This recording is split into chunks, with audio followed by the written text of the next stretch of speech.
Check the mic and make sure it sound right, boys.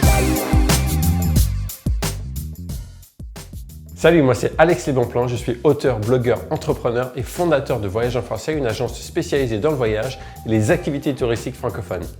Nous éditons des blogs d'infos et de bons plans pour vous aider à préparer au mieux votre voyage aux États-Unis et notamment à New York. Voyage en Français, c'est aussi des visites guidées et des activités originales dans de grandes villes américaines et en Europe. Nos guides expatriés te font visiter leur ville comme si vous étiez entre potes.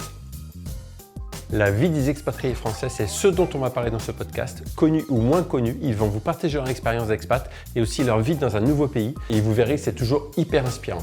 Allez, c'est parti! Aujourd'hui, pour ce nouvel épisode de la vie des expatriés français, je vous présente donc Richard qui vit depuis 1 an et demi à Bali. Il a grandi en Normandie, puis en région parisienne, a été prof, puis a de suite beaucoup voyagé avec Franck, son conjoint.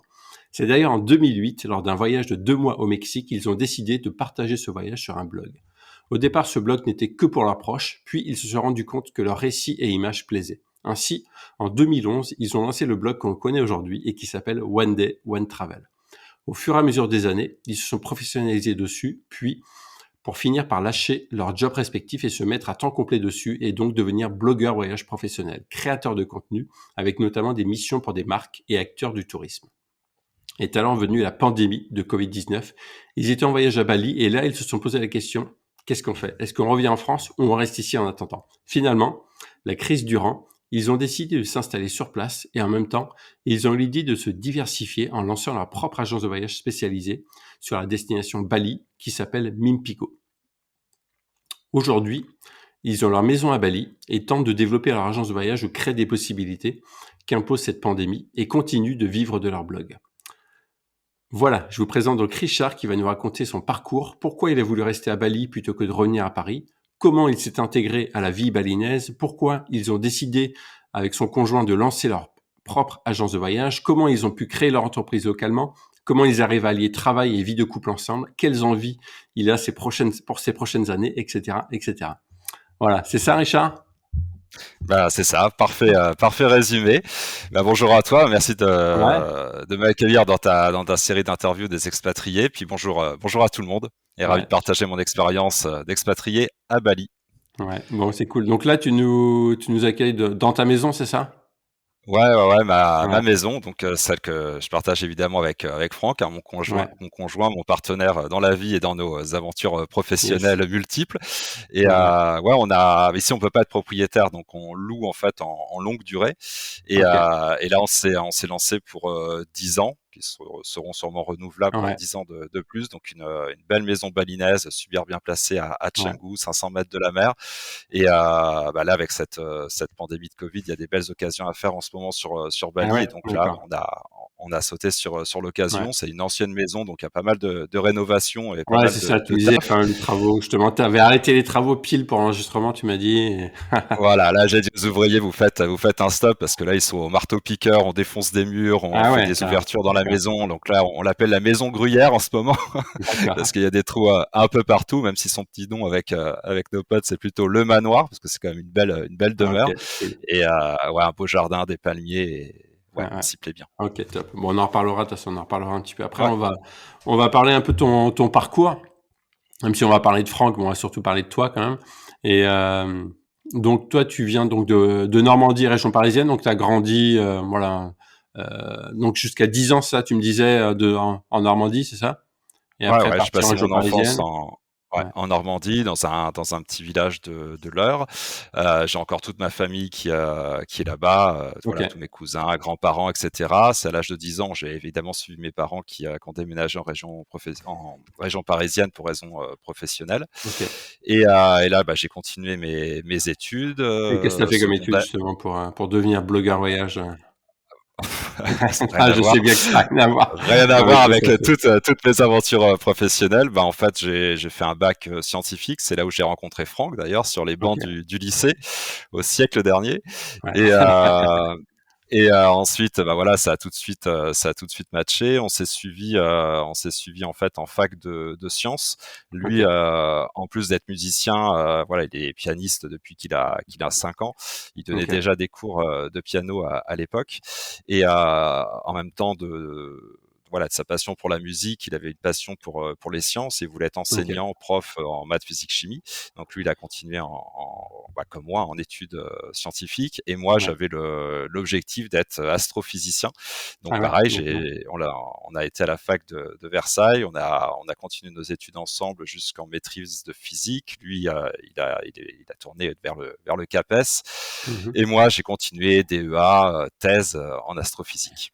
D'accord, Et OK. Ah oui, voilà. DEA thèse carrément. Tu as été jusqu'au bout de ta thèse, tu l'as soutenue? Alors, justement, non, j'ai arrêté quelques mois D'accord. avant de la soutenir, un peu déçu par, voilà, j'avais des mauvais rapports avec mon maître de thèse, un peu déçu par rapport aux rêves que j'avais, gamin, et voilà, être astrophysicien, finalement, c'était plus être derrière son ordi, Ouais. voilà, à écrire des programmes, et cetera. Et donc j'étais un peu déçu. Franck, à la même période, était aussi un peu déçu de son rêve d'être enseignant par rapport voilà, gérer une classe, la discipline, et cetera. Et c'est à partir de ce moment-là où on s'est dit, bah voilà, finalement, on va essayer de créer des métiers et en fait, on va essayer de transformer nos passions en métiers, chose Ouais. qu'on fait encore Dès aujourd'hui. Ouais. Dès le départ, vous aviez ça en tête vraiment? Vous vous êtes dit, vous saviez qu'il y avait un potentiel et que c'était possible? Ouais, alors là, on n'a pas été blogueur tout de suite, hein. Avant, Ouais. en fait, on a gardé cette histoire d'enseignement qui me plaisait moi aussi, sauf qu'on n'est pas rentré dans l'éducation nationale ou dans un labo, etc. En fait, on a créé nos propres sociétés individuelles pour proposer nos OK. services en tant que prof indépendant. Donc, Franck en solfège, piano, OK, donc à domicile, d'accord. et moi la même chose pour aider les étudiants à préparer les examens, à faire du soutien scolaire, etc. OK, Et c'est quelque d'accord. chose vraiment qu'on a adoré faire. Et, euh, et ça s'est déroulé pendant quelques années. Et Ouais, du coup, on était calé au rythme scolaire. Donc, c'est là où on a commencé d'accord. à assouvir notre autre passion, c'est-à-dire le voyage, et à beaucoup voyager jusqu'à, comme tu as dit, en 2008, où on a Ouais, commencé à ouais, faire des longs voyages sur tout l'été et on a commencé à alimenter un premier blog ouais, perso. ouais. Et ce blog d'ailleurs, ouais, en retournant un peu sur ton blog One Day One Travel, je regardais un peu votre à propos et tout, et le site il marche encore, c'est ça qui est rigolo. Ouais, Parce que moi c'est ouais, pareil, c'est tu vois, hallucinant. avant de nous lancer mon blog Bon Plan Ingénieur, j'avais créé des petits blogs pour les potes où je partageais des photos, etc. Mais c'était sur un pauvre, je sais plus, c'était un truc, je crois, ça s'appelait Blogourt. Enfin bon, c'était un truc genre comme Skyblog, tu vois, des trucs comme ça. Et ça existe plus malheureusement, donc tout a été effacé, tout est parti, alors que vous, ça existe encore, donc c'est chouette, quoi. Ah ouais, ouais, c'était la version gratuite de WordPress qui a Ouais, été mise à jour, etc. Et donc on a réussi à tout conserver. On l'a alimenté pendant ouais, 4 ans, pendant ouais, nos longs voyages d'été, donc Mexique, Thaïlande, Amérique du Sud et même Bali. Et ouais, ouais, c'est marrant, on retombe dessus des fois à revoir ouais, nos premières photos. Et c'était vraiment un truc sans prétention pour tenir voilà, les amis, la famille au courant ouais, de c'est nos ça, ouais, ouais, aventures, un peu ce qu'on peut faire aujourd'hui sur Facebook, 2-3 anecdotes, ouais, quelques photos. c'est ça. Et puis voilà, après ça a dépassé le cercle familial, amical. On a commencé à avoir des questions, Ouais, des gens qui nous interpellaient, les commentaires. Et puis voilà, on s'est pris au jeu, on l'a alimenté de manière de plus en plus assidue au fil des ans jusqu'en 2011 où on s'est dit bah écoute là il y a quand même un truc ouais, il y sympa avait quelque à chose à faire. faire. Ouais, ouais, Voilà, on prenait plaisir à écrire, à éditer les photos. On commençait à faire quelques vidéos, même si à l'époque, elles ressemblaient à rien. Mais ouais, voilà, on commençait à développer ces compétences-là. ouais, ouais, Et on s'est dit en 2011, bah, on tente un nouveau challenge. On ouvre One Day One Travel dans le but d'en vivre un jour. Mais sans se ouais, presser, tu vois, en continuant à ouais, ouais. l'alimenter, en gardant nos tafs de profs indépendants, en voyageant de plus en plus Ouais. régulièrement. Et excuse-moi de te couper, ouais, juste Ouais. après on va en parler du développement One Day One Travel, mais juste avant ça, cette passion du voyage, elle vient d'où en fait? Elle vient de toi? Est-ce qu'il y avait un plus de toi ou plus de Franck? Ou est-ce que c'est dans vos familles ou est-ce que personne ne voyage spécialement chez vous, dans vos familles respectives? Alors là, ouais, ça vient plus de Franck, de par son papa qui est de l'Italie du Sud. Donc lui, il avait OK, l'habitude, tous les étés de partir 2 mois, avec la voiture, la caravane et tout d'accord. en voyage. Ses parents ont pas mal, voyagé. Ils ont été sur l'île de la Réunion où vit son frère d'ailleurs actuellement. Ah oui, d'accord. Donc ouais, il avait quand même cette habitude de voyager. Il avait vraiment ça dans sa famille. Moi, c'était plus calme, Ouais, j'avoue. d'accord. C'était les vacances dans le sud de la France Ouais, ou en ouais. Bretagne. Mais voilà, j'avais ça en moi. J'avais bien sûr l'envie d'explorer le Ouais, monde, ouais. voir Ouais, il surtout t'a comment fait, on fait. ouais. Ah Et ouais, puis une fois que t'as goûté à ça, comme tout le monde, j'allais dire comme beaucoup, mais c'est même pas beaucoup, c'est comme tout le monde, une fois que tu goûtes au grand voyage, c'est dur de s'en passer, quoi, après. C'est ça, ouais, ouais. Bah, la première fois, le premier grand voyage avec lui au-delà, voilà, de sillonner, l'Europe, l'Espagne, Ouais, l'Italie et cetera, ça a été d'aller voir, d'aller aux États-Unis parce que lui a fait un long voyage, juste après le bac pour, améliorer son anglais en immersion dans OK, une famille, américaine qui sont devenus finalement des super potes et mes super potes aussi par la d'accord. suite Où et ça? donc j'y Quelle suis ville, aux États-Unis? à Lo à Los Angeles. OK, d'accord. Ah ouais, un petit peu plus au sud vers, Long Beach. OK, cool. Et donc, voilà, il m'a amené l'année d'après. On y est retourné comme ça, plusieurs fois, 2-3 mois et voilà, donc on a commencé à faire des road trips et Mmh mh. cetera. Donc, quand tu commences, par l'Ouest américain, C'est franchement, clair. tu mets la barre assez haut et ça voilà, le voyage devient vite un virus, quoi.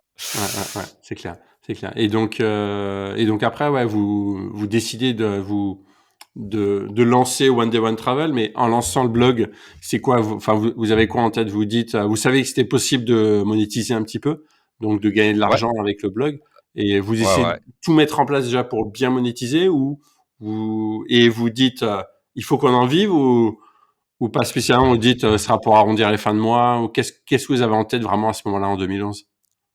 Alors vraiment, l'optique, c'était vraiment de développer l'activité, de créer le métier, OK, et d'accord, d'en vivre à terme, mais en d'accord, prenant notre temps parce qu'il y avait rien qui nous pressait puisqu'on gagnait bien nos vies, en étant prof indépendant. On avait beaucoup de clients, on ouais, était dans l'Ouest parisien où, voilà, c'est beaucoup de familles, bourgeoises qui ont plusieurs profs et cetera, donc on avait un taux horaire qui était assez confortable ouais, et en fait, pendant, ouais, 3-4 ans, on a refusé tous les partenariats en se OK, disant: «On veut vraiment avoir une légitimité, on veut vraiment construire une communauté qui a confiance en nous, où, voilà, on n'est pas opportun à aller à gauche, à droite de par des d'accord. invitations qu'on peut avoir».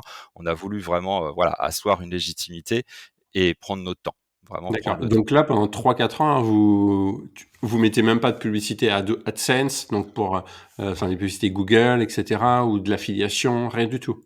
Ouais, au tout départ, non. C'était vraiment OK, la d'accord, continuité du petit blog, perso qu'on a fait avec, vraiment des articles enfin, on a changé depuis, mais au début, le One Day One Travel, contrairement au blog précédent qui était alimenté que l'été, on voulait vraiment l'alimenter quasiment tous les jours.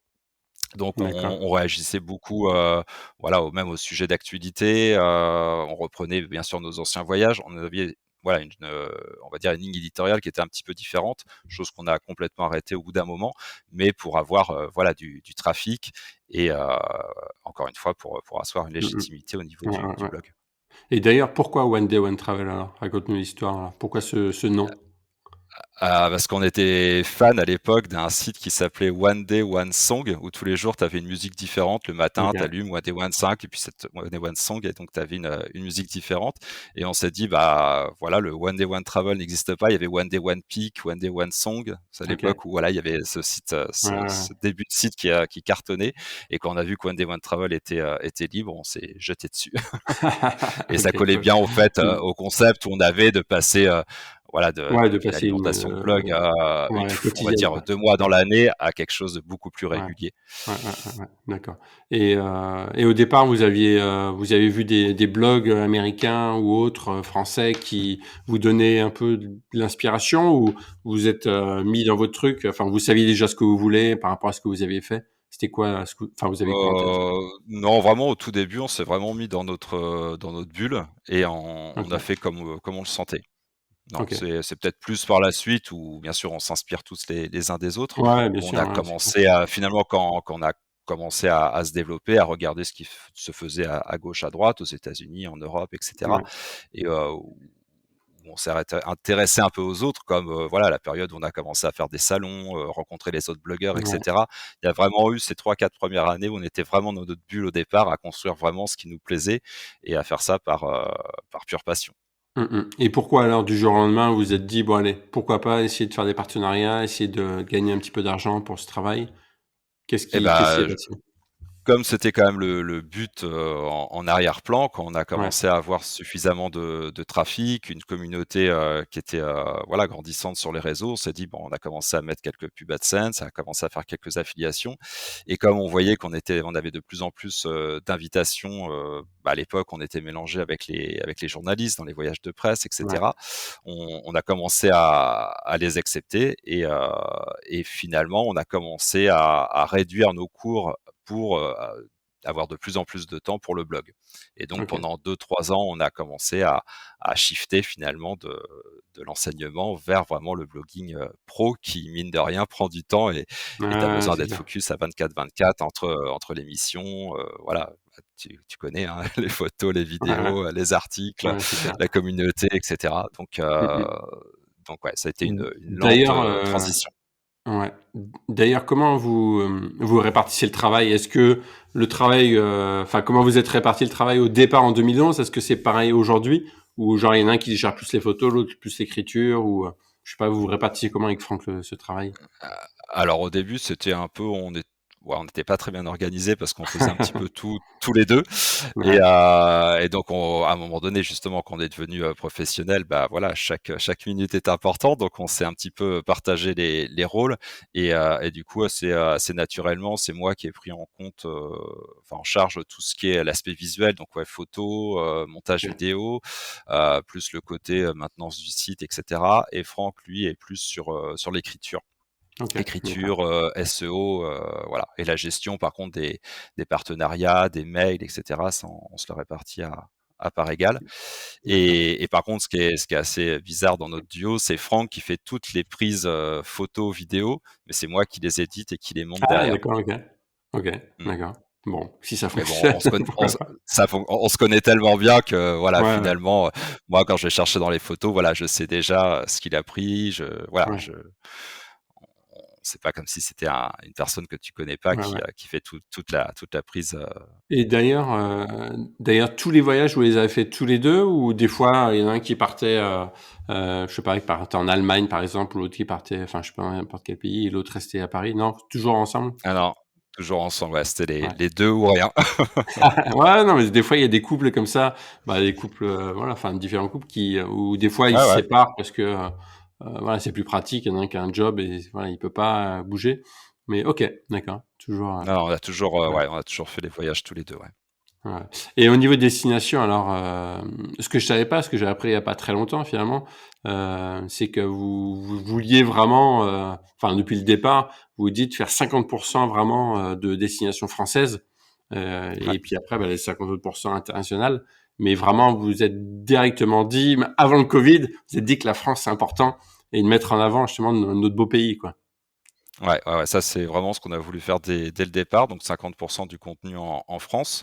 Voilà, donc que ça soit, notre pays est suffisamment diversifié pour Ouais. pouvoir parler, voilà, de montagnes, de plages, de lacs, de voilà, on peut faire tous les types de voyages en France et dans les DOM-TOM aussi et 50%, ouais, en dehors de la France, donc bah, le monde entier, quoi. Après, on a Mmh mh. essayé aussi de mélanger les destinations aussi derrière pour pouvoir lisser le trafic sur l'année et pas avoir que des destinations estivales et puis ou hivernales. Enfin, Mmh, on a d'accord. essayé aussi de choisir la destination pour que, voilà, par rapport aux requêtes Google, qui représentent quand même une part assez grosse de notre trafic, on puisse avoir un trafic régulier sur toute l'année. Ouais. Et vous, votre destination phare entre guillemets, est-ce qu'il y en a plus que d'autres destinations phares ou pas spécialement? À titre perso, sur le blog, tu veux dire? Les 2 pourquoi pas, À titre perso, bah, Euh, c'est vrai que Bali, si vous êtes installé, je sais que il y avait il y avait déjà une appétence pour Forcément. cette desti, mais mais après est-ce Ouais, ouais, que bah, je sais pas, s'il y a peut-être d'autres destis que vous aimiez? Puis après en termes de contenu, est-ce que les gens, vont plus sur des enfin, est-ce qu'il y a des articles qui sont plus mis en avant ou plus enfin, ou des destinations plus mis en avant ou peut-être pas plus mis en avant, mais plus recherchées et qui fonctionnent plus sur votre blog? alors à titre perso, ouais, bien sûr, il y a l'Indonésie, il y a l'Espagne qu'on aime beaucoup, OK, donc Barcelone où on a failli vivre d'ailleurs à un moment OK, donné et puis tout ce qui est, ouais, l'ouest, américain et le Québec qu'on adore. OK, Vraiment d'accord. le Québec, Montréal et Laurentides, ça c'est un de nos coins, préférés et après par rapport au blog, bah, forcément la destination Indonésie, c'est une destination phare du blog. Mmh mh. Déjà parce qu'il y a pas beaucoup de concurrence. Il y a D'accord, assez peu de blogueurs finalement qui font du contenu sur l'Indonésie.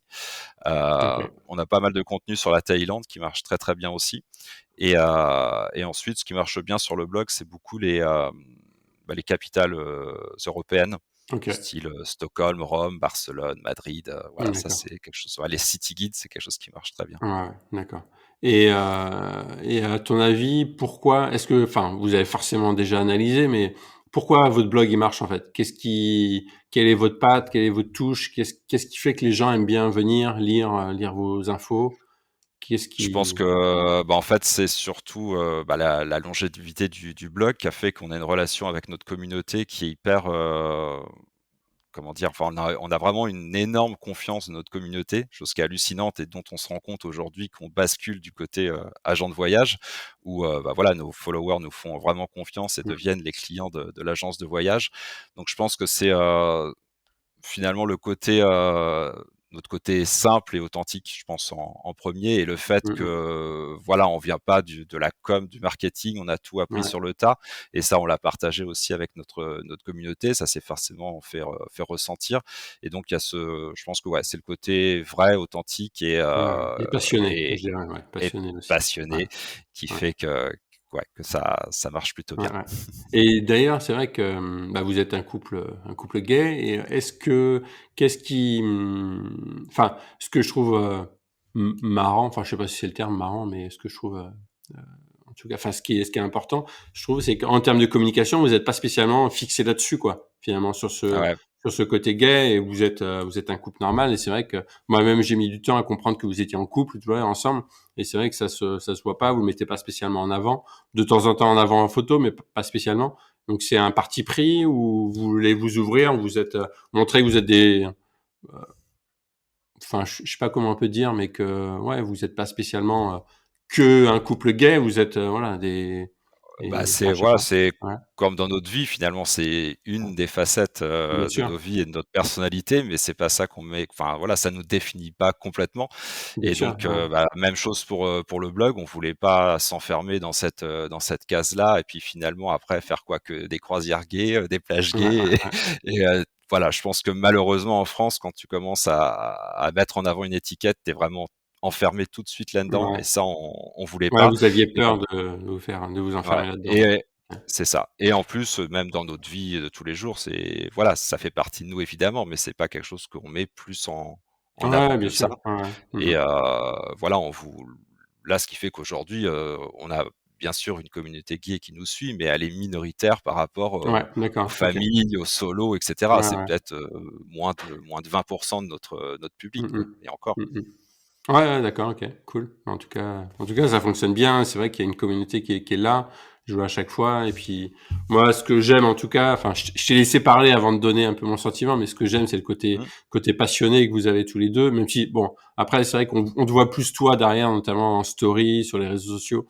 C'est plus toi l'homme de communication, l'homme qui parle. Ouais, Mais c'est c'est vrai qu'on voit que c'est voilà, que son Franck est toujours derrière, juste à côté. On voit que c'est c'est ce ça. côté passionné qui fonctionne et je pense qu'à un moment donné, sur la durée, il y a pas de secret, si on veut durer, il faut pas être un acteur, faut être réel quoi, comme tu disais, authentique et si Mmh. ça fonctionne, c'est que ce côté authentique plaît et il fonctionne quoi, en tout cas, ouais.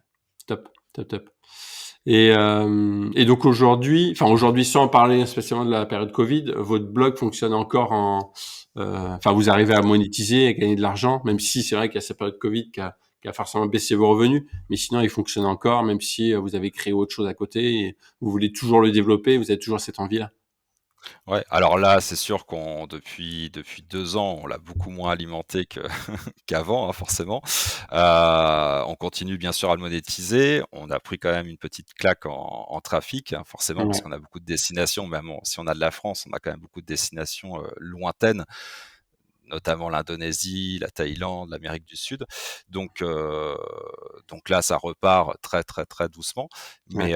Mais oui, on veut pas l'abandonner, heu, parce que voilà, on veut pas Ouais, c'est l'abandonner votre du tout. C'est bébé pas parce quoi qu'on et ouais, voilà, c'est notre bébé, on va continuer à l'alimenter, mais de manière peut-être plus espacée, plus ouais, centrée bien sûr sur l'Indonésie maintenant qu'on vit là. Mais nous, c'est notre désir quand même de rentrer, régulièrement en France et en Europe 2 ou 3 mois de l'année pour faire ah oui, justement d'accord.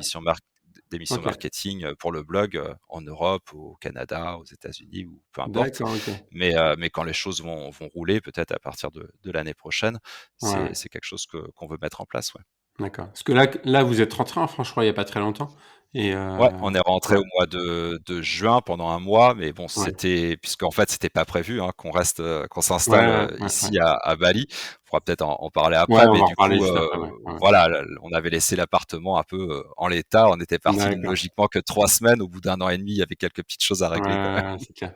Parce que là, ouais, vous êtes pas rentré pour bosser, vous êtes rentré juste pour voir les proches et puis notamment pour gérer cet appartement, justement. Ouais, c'est ça. Ah, C'est on a ça. quand même on a quand même bossé pour Malte, pour Ok. l'office de tourisme, Ah oui, c'est de vrai, je me Malte. rappelle. Oui, c'est On est vrai. Ouais, ouais, ouais. on est parti une petite semaine, là-bas entre 2 cartons. Ouais. D'accord, cool, cool, cool. Et donc oui, donc ce fameux Covid est arrivé. Et donc là, vous étiez parti pour combien de temps à la base sur Bali? C'est quoi? C'est un séjour de Ben, combien de temps? alors en fait, à l'origine, on partait pour le blog, on avait un partenariat avec Air France pour leur guide online à Singapour. Donc on est Ok, resté, je crois 5 jours à Singapour et ensuite on avait aussi une mission avec une, agence de voyage au Vietnam pour tester ok. l'un de leurs itinéraires et pour créer du contenu et on se dit entre ces 2 missions-là, on est en Asie, autant passer à Bali qu'en Ouais, même temps. d'accord. Donc on s'est octroyé une petite semaine de pause à Bali entre les 2 missions. Donc Singapour, Bali, Vietnam, et c'est au Vietnam que la pandémie a éclaté Ouais, ouais. et que bah, là-bas, du jour au lendemain, ils rigolent pas, hein, les quartiers ferment, enfin même dans une seconde, les quartiers ferment, la police Ok. arrive, ils te bloquent à l'époque, ils bloquaient les hôtels, ils te prennent ton passeport, ils t'enfermaient 14 jours. Waouh. Donc, D'accord. on a même rencontré des abonnés là, le jour même qui nous ont fait, rentrez pas à votre hôtel, venez directement dormir chez nous, réfléchissez, mais à mon avis, Ah, pendant qui étaient quelques des semaines, locaux, des allez, abonnés qui habitaient là-bas sur place, c'est ça? ouais, des expats qui se sont Ok, installés là-bas, ouais. d'accord. Donc au final, on n'est pas rentré à l'hôtel, on a été directement chez eux et puis là, voyant comment ça tournait, on s'est dit: «Demain matin, on va à l'aéroport» Ok. et c'est là où on s'est posé la question: «Est-ce qu'on rentre en France?» ou bah, on revenait de Bali et on s'est dit: «Bon, bah, ça va sûrement durer peut-être 2-3 mois, on va pas être Ouais, enfin, on va être bien à Bali, on a nos potes, on va être hébergés, voilà, ça va être plus sympa d'être dans un climat, mmh mh. agréable que Ouais, anxiogène en France et donc on a choisi Bali, on a été hébergé par une amie qui est comme notre sœur et qui est maintenant notre partenaire dans l'aventure, d'accord. Inpigo, Manuela et puis voilà, ça a renforcé notre amour de l'île. On a pu se balader un petit peu en Indonésie, bosser avec l'office de tourisme aussi Ouais. indonésien. Ouais, parce On a qu'au été à Rad début, les premiers, premières semaines, premiers mois, bah, vous étiez partout. Enfin, je voyais à chaque fois des stories, des hôtels, tous les plus beaux les uns que les autres, quoi, qui déchiraient, des belles plages, et cetera. Et c'est vrai que vous avez fait beaucoup de partenariats dès le départ, en fait. Ouais, alors pas enfin oui, des partenariats, on va dire, avec des hôteliers qui, Ouais, pendant la crise, bah, voilà, forcément, ils n'avaient plus beaucoup de clients, sauf le tourisme local, qui est quand même assez ouais, présent. Mais du coup, ils étaient ouverts à avoir un petit peu de visibilité sur les réseaux sociaux, donc des échanges voilà, on va se dire des échanges win-win entre des nuitées ouais. gratuites, des expériences et un peu de visibilité ou quelques créas de Mmh, contenu mmh, mmh. pour eux. Et on a aussi, animé un webinar pour l'office de tourisme avec tous les agents, francophones D'accord. pour, Wonderful, Indonesia et en contrepartie, voilà, ils nous ont invités, 1 semaine, 10 jours à Raja Ampat, voilà, ce qui a été sympa aussi. D'accord. Voilà, on a exploré aussi Nusa Penida qu'on connaissait pas et puis on a pas mal vadrouillé sur Bali qu'on connaît bien, mais on a jamais fini d'explorer. Il y a toujours plein de trucs à découvrir ici à Bali, donc ouais, on a pas mal vadrouillé, testé des villas, des hôtels. On s'est pris Mmh. aussi des villas différentes qu'on louait au mois pour avoir quand même des points de chute différents. Et Ouais. puis, bah, voilà, la première année s'est passée, comme ça, en faisant des Mmh. extensions de visa, les uns après Ouais. les autres, voyant que la Et la crise ne première s'arrêtait année, pas. finalement, vous aviez votre valise avec vous et que vous meniez, chaque fois à droite à gauche, au gré de Ouais, bah, on était vos balades, ouais. ouais, c'est ça, on était partis avec 2 petits sacs à dos, donc Ouais, un de fringues, un de matos et donc on voyageait léger, quoi. Finalement, on s'est ouais, dit, on vit avec peu de choses parce qu'on partait ouais, pour ouais. 3 semaines et rien nous a quasiment manqué pendant plus d'1 an, quoi. D'accord. Ouais, et donc ça ouais, ça vous a fait pas mal réfléchir sûrement, enfin, sur le côté «rien nous a manqué», voilà, ça sert à rien de partir avec, enfin, il y en a Ouais, ouais, certains bon, on a expats qui partent avec des containers entiers et des comptes ouais. cetera, Bon, et on vous, t'avoue qu'on a ramené quelques valises là, ouais, qu'on a passé un mois en France parce que voilà, on a vidé notre appart, donc il y avait forcément, ouais. quelques trucs à ramener. Mais effectivement, c'est du superflu, Ouais, c'est pour les avoir avec nous, mais finalement, on peut se contenter de très très peu. Il n'y a pas besoin de grand chose. Surtout ici à Bali, t'as 2 shorts, 2 t-shirts et une paire ouais, de tongs et puis ça le fait quoi, vous êtes OK. ça suffit. Ouais, ouais, ouais. Ouais, est-ce que toute l'année à Bali, les températures sont très confortables, quoi? C'est entre, je sais quoi, 25 et 35 toute l'année à peu près, c'est ça? À peu près, ouais. Ouais, ouais, Ouais, c'est ça, ouais. 25-35. Donc en fait, il y a vraiment 2 saisons marquées. Là, en ce moment, on est en pleine saison des pluies cette année qui est vraiment marquée, parce qu'il y a le Ah ouais? phénomène D'accord. de la Niña, là, tu sais, OK, les eaux de surface de l'océan qui sont un peu plus froides, donc il y a plus de OK, nuages et plus de précipitations, plus 70% quand même. d'accord, Et donc ça, c'est on va dire de novembre à fin mars à peu près. d'accord. Donc là, ça peut être, voilà, des grosses, douches bien intenses pendant 2 heures où voilà, les rues peuvent se transformer en petits torrents. OK, Et ensuite, on va dire d'avril à octobre, c'est la saison sèche. Tu pas à l'abri d'une petite pluie, mais c'est plutôt sec de manière générale. ouais, Et là, sur la côte, nous, on vit à Canggu. Ici, oui, en ce moment, bon, il fait quand même peut-être 32-33. C'est vraiment une chaleur, c'est la saison humide, donc très, très moite. C'est quand même ouais, assez pénible. Il fait très chaud et très moite. Et la meilleure saison, on va dire, voilà, pour les vacances des Français en juillet-août, c'est là où il fait le plus frais. C'est là où ça tourne autour de 26, 27, 28, mais c'est OK, beaucoup plus sec. C'est un ouais, peu un climat presque méditerranéen. d'accord, OK, cool, cool, cool. Et par OK, contre, bon, tu montes ouais. dans le centre de l'île, vers Ubud, où là d'où on vient ce week-end à Munduk. Là, tu as l'impression d'aller un peu dans les Vosges ou presque dans les Alpes. Il fait Ah tout de ouais, suite plus carrément? frais, tu D'accord, perds 10 degrés, tu es dans la brume. C'est vraiment une autre atmosphère. Ah oui, il faut sa d'accord. petite laine le soir. Ouais. Et en termes de, enfin, tu dis, on a l'impression d'être dans les Vosges ou dans les Alpes, c'est même en termes d'environnement, c'est-à-dire les végétaux, etc. Alors, non, là, Non, ça reste de la jungle avec ouais, beaucoup de palmiers, etc. Mais il fait quand même beaucoup plus frais. Et d'accord, là-bas, il y a beaucoup, enfin, la végétation change quand même. Il y a par exemple beaucoup de champs d'hortensia. Quand OK, tu passes, tu as en fait, tous les vergers qui sont à une altitude intermédiaire, genre à 1000 mètres d'altitude. Donc, c'est là où tu as tous les vergers, les fraisiers, OK, etc. Et d'accord, quand tu arrives là-haut, c'est plutôt tout ce qui est, comment ils appellent ça, le clou de girofle d'accord, et qu'est-ce que j'ai dit avant? Ouais, les caféiers. d'accord, OK. Donc ouais, tu as quand même un changement dans la Mmh végétation. mh. Ouais, d'accord, Et il y a des lacs d'altitude, enfin c'est super sympa. Moi, c'est un coin que j'adore. On y était ce week-end, ça s'appelle Munduk, un petit village, c'est pas un village de montagne, mais bon, c'est quand même c'est très, ouais, très ouais. escarpé et voilà, tu as des lacs d'altitude, c'est très préservé encore. Mmh. C'est à quelle altitude là, que tu dis? Ça doit être dans les 1000 mètres environ. OK, d'accord, OK. OK, OK. Bah, on va revenir, ouais, enfin, j'allais dire pas en arrière spécialement, mais donc là, vous restez pas mal de temps, enfin, vous restez sur place et vous voyez que finalement que les 2-3 mois durent, 4-5, durent, 7, durent 8-9 et cetera et comme nous, enfin, comme tout le monde en France où personne n'était préparé à ça, personne savait que ça allait durer aussi longtemps. À quel moment vous dites, «Bon, finalement, on reste vraiment ici» et c'est à quel moment aussi vous dites, bah, pourquoi pas essayer de développer un peu autre chose, plutôt que de garder que le blog? Parce que là, ben, en termes de revenus, il faut déjà préparer l'avenir, quoi. Comment Mmh. ça se passe? Alors en fait, ça s'est passé on était avec notre pote, Manuela qui, elle, revenait de Sulawesi, une île qu'on adore aussi. Nous, on revenait du fameux, voyage à Raja Ampat et là, on OK, commence à discuter. Elle, nous fait, ça serait bien quand même de monter une petite structure, même pour les expats, même pour le tourisme indonésien, pour faire découvrir cette région de Sulawesi qui est complètement ignorée des touristes. Parce que Sulawesi, c'est bon, plus ou moins connu, hein, c'est des ex, célèbres. Il y a des zones qui d'accord, sont plus exploitées, on va dire, surtout le pays Toraja.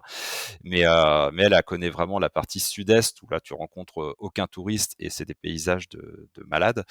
Et elle avait envie, voilà, de partager ça avec d'autres personnes. Et puis nous, ça fait quand même quelques temps qu'on pensait à à diversifier aussi, à nous diversifier mmh, aussi avec le côté blogging qui est passionnant, mais on avait envie, voilà, d'une nouvelle histoire, comme on l'a toujours fait voilà, dans le passé, à toujours essayer de transformer nos passions en ouais, métier et puis à se renouveler, à se donner des challenges. Et ça, on avait dans un coin de notre tête, soit faire du coaching voyage qui commence aussi à se développer, Ouais. ou soit passer à agent de voyage. Et puis là, en discutant, on s'est dit, bah écoute, maintenant on est là depuis 1 an. Nous, on a plus trop envie de rentrer en France. Et puis pourquoi pas, ça serait le moment parce que c'est quand même du taf d'ouvrir une agence de voyage. Et Ouais. finalement, autant utiliser ce temps un peu mis entre parenthèses pendant cette période de Covid, pour monter tous les process et prendre le temps de créer une agence différente qui nous ressemble. Et donc on a du temps, allons-y, banco. Et là, il y a une 4e personne, donc c'est Karine, la 4e partenaire de Minkigo, qu'on connaît déjà depuis plusieurs années, qui vit aussi à Bali depuis pas mal d'années. Manuela, ça doit faire 5-6 ans. Karine, ça fait 7 ans. Elle était directrice d'hôtel. Elle avait sa petite agence locale qui proposait des expériences authentiques dans la région d'Ubud. Et puis on lui fait part de notre idée. Elle a fait, ok, votre idée, elle est géniale. On a tous des compétences complètement différentes. Elle a bossé elle est belge. Elle a bossé pendant 20 ans dans le côté tour opérateur, etc.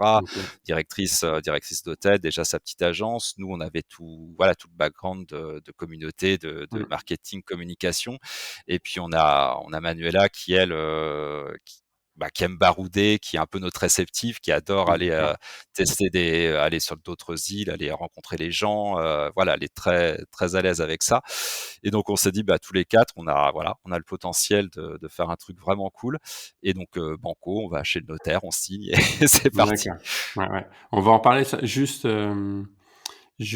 avant.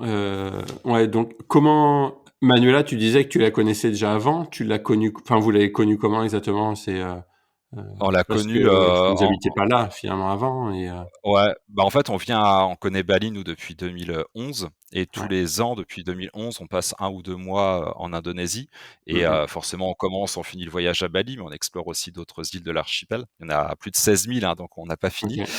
Et en fait, elle nous suivait déjà sur notre blog, c'était l'une de nos followers. Elle avait fait Flores grâce à notre blog. Parce que ça, on l'a pas dit avant, mais en fait, maintenant, notre blog, c'est plutôt une collection d'itinéraires de voyage.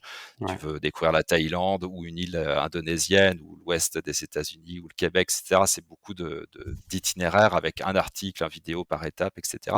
Et donc, elle avait construit tout son voyage grâce à notre itinéraire sur l'île de Flores. On était restés en relation. On avait aussi bossé avec une agence de voyage quand j'avais fait un voyage avec ma mère ici et Franck en 2017 pour aller explorer les volcans de Java. C'était une Française à l'époque qui s'occupait des réseaux sociaux, qui nous avait repérés, etc. Et un jour, en fait, on avait rendez-vous avec l'une des deux. Les deux, en fait, étaient amis et on s'est rencontrés comme ça, tous ensemble, fruit du hasard. Et ça a matché tout de suite. C'était le dernier jour en 2019 de notre voyage à Bali. On a passé toute l'après-midi avec Manuela.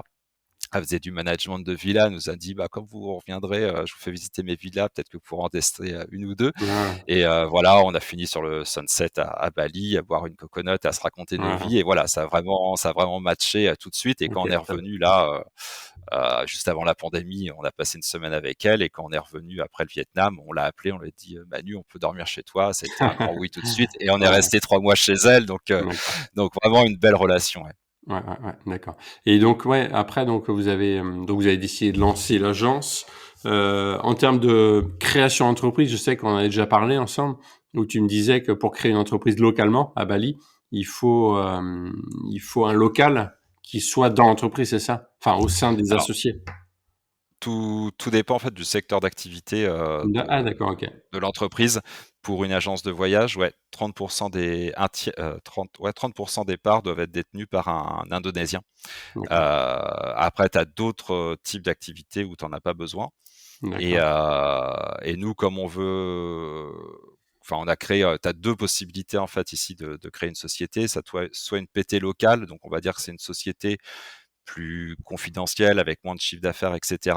Et donc là, forcément, ça peut pas être ce qu'on appelle un boulet, un étranger qui possède l'entreprise, c'est forcément un Indonésien. Et nous, on a créé une société un peu plus comme une CRL en France, par exemple, une société, une PT, mais une PT PMA, où là, il peut y avoir des investisseurs étrangers. de 0 à 100%, et tout dépend ici du secteur d'activité. Et donc pour Et l'agence donc de pour le voyage, tourisme, c'est il fallait un voilà, tiers au moins. 30%, Ok, 30% départ par un Indonésien.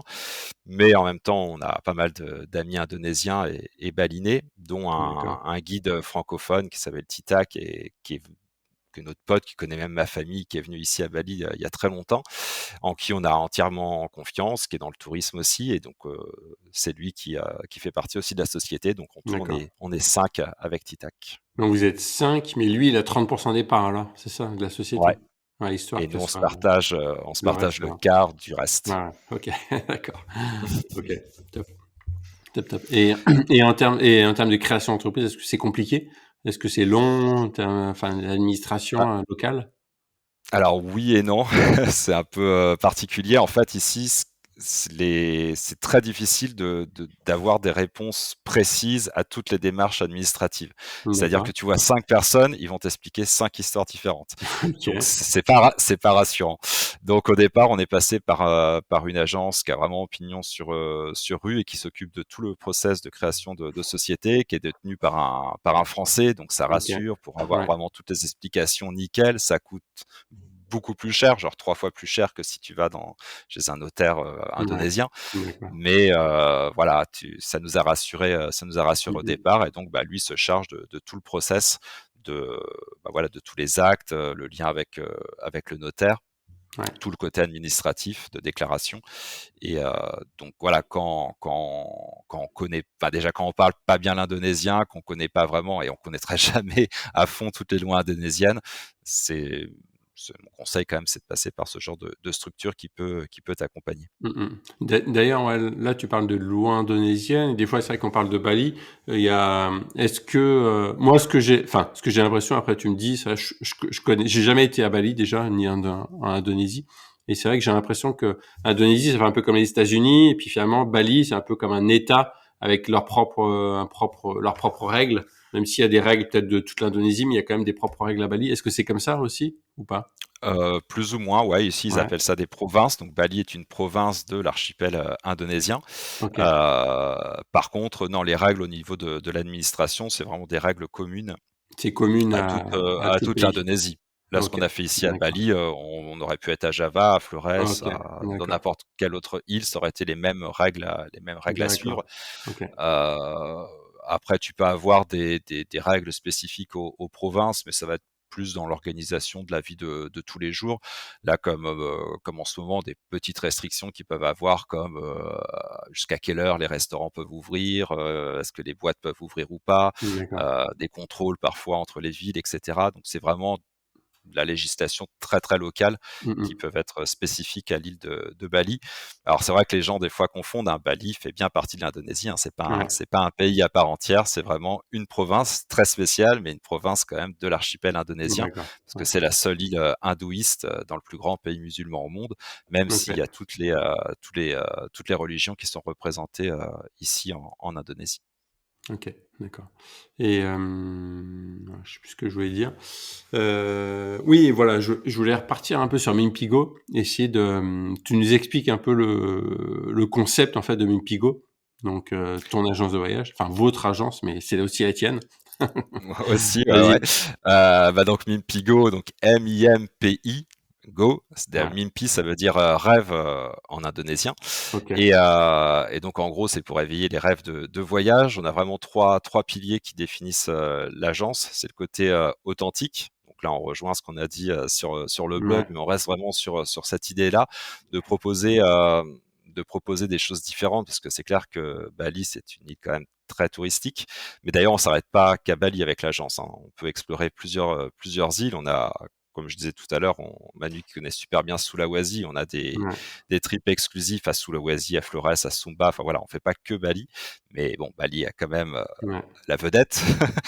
Et donc authentique dans le sens où, de par nous, notre lien avec plusieurs familles indonésiennes et les liens de Karine et Manu, on essaie de proposer des choses différentes pour vraiment s'immerger dans la culture de l'île, en dehors des sentiers battus.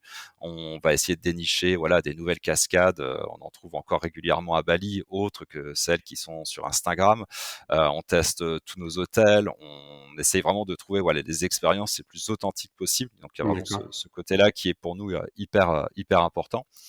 Ensuite, il y a le côté solidaire où on aide une fondation différente sur chaque île que les voyageurs vont traverser. Okay. Contrairement aussi aux autres agences, les voyageurs vont être suivis par plusieurs guides et pas un seul. Donc, ça va être un guide spécialisé de sa région.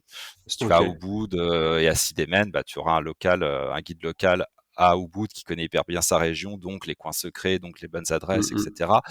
Et donc, avoir plusieurs guides dans ton parcours, ça permet aussi d'aider plusieurs familles balinaises et indonésiennes plus généralement. Ouais. Donc voilà, le côté authentique, le côté solidaire et le côté éco-responsable, parce que malheureusement, là, l'Indonésie souffre beaucoup de la pollution plastique. Ouais. Donc, on va essayer de limiter l'empreinte des voyageurs. Alors, c'est bien sûr que des petites gouttes d'eau, mais c'est toujours plusieurs gouttes d'eau qui forment l'océan. Donc, voir, par exemple, nous, on va offrir des gourdes métalliques à nos voyageurs. Tous nos guides qui sont en voiture auront un galodon dans leur coffre pour remplir les gourdes. Tous nos partenaires, restaurants, etc., on les oriente pour qu'ils prennent par exemple des pailles en bambou. On aide beaucoup de fondations qui s'investissent dans le nettoyage des rivières. On aide surtout une association ici à Bali qui forme les Balinais à la permaculture. Là, ils ont dû se remettre malheureusement ou heureusement, je sais pas, mais voilà, au travail de la terre. Et c'est vrai que comme 70% de l'économie est dirigée vers le tourisme, ils avaient un petit peu oublié comment gérer leur jardin et comment se remettre à la terre et surtout faire pousser sans engrais les végétaux ou les fruits. Donc voilà, on a plusieurs projets qui vont dans ce sens. Et pour comprendre, donc si moi demain, avec ma petite femme et Marius, on a envie de venir à Bali, est-ce qu'on peut passer par vous, mais vous nous prenez vol, hébergement, activité sur place, c'est ça? Alors on s'occupe de tout tout réservé? sauf de l'aérien. Ok, On peut aider, on conseille, etc. Mais on se charge de tout sauf de l'aérien. Donc, on vous prend en charge de votre arrivée à l'aéroport jusqu'au départ de l'aéroport. On ne propose que des voyages sur mesure. Donc, vous serez pas mélangé à un autre groupe. Hein, ça sera vraiment un voyage individuel. Et nous, quand les clients nous contactent, on leur envoie en fait un questionnaire qui est assez poussé pour vraiment définir le profil, le budget, les envies. Est-ce que vous êtes plutôt culture, nature? Est-ce que vous avez envie de jouer au Robinson à Sulawesi ou plus faire la fête dans le sud de Bali? Enfin voilà, on essaie de définir vraiment le profil. Et puis ensuite, on fait une proposition. On passe souvent plusieurs coups de fil aux voyageurs pour essayer de leur proposer un voyage qui leur ressemble vraiment à 100%. Ouais. Et le budget à peu près, enfin déjà il faut combien de temps? 2 semaines, 3 semaines sur Bali si on veut? En moyenne, les voyages qu'on propose, c'est du 18 jours environ. OK. Donc Ah le oui, quand même minimum assez du long. minimum, D'accord. vraiment le minimum, c'est 15 jours. OK. Moins, c'est possible, mais c'est pas très intéressant. Ouais. L'idéal, c'est 3 semaines, 3 semaines. Ouais. OK. Et Donc 18 jours, c'est la moyenne, ouais.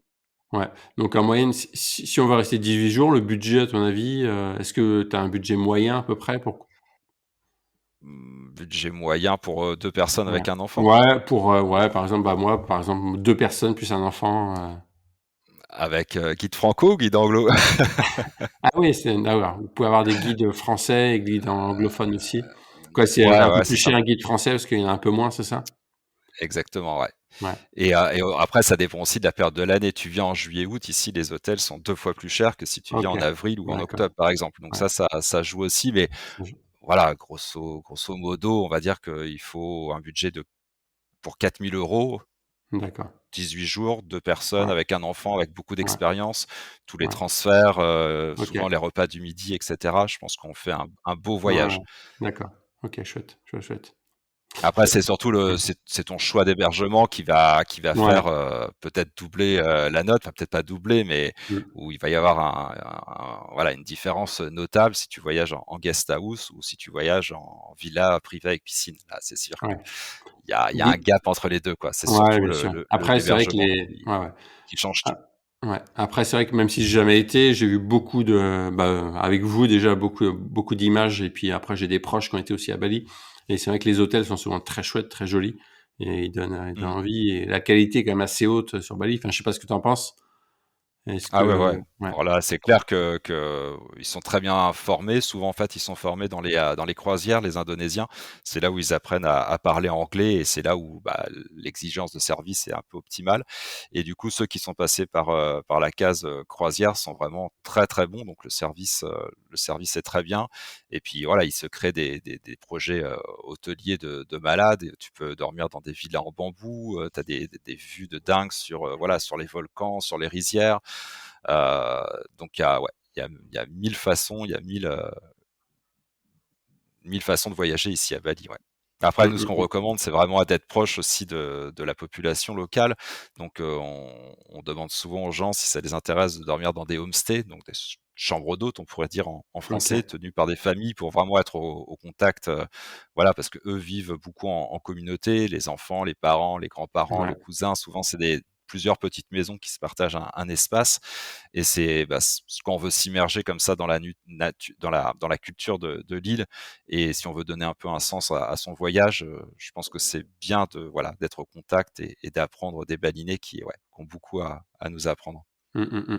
Et donc ouais, vous êtes vraiment dans le personnalisé alors et vous essayez de trouver, voilà, les petits trucs. Comme au départ, ce que tu disais, c'est que tu envoies un questionnaire, c'est ça, aux clients? Ouais, Ouais, ouais, pour essayer de vous avez créé un questionnaire qui vous permet vraiment de cibler, de mettre un peu dans des cases, un peu voilà, que les gens enfin, vous exactement, sachiez vraiment qui ils sont, qu'est-ce qu'ils auraient envie et c'est après vous ça. avez des itinéraires comme ça suivant ces profils, quoi.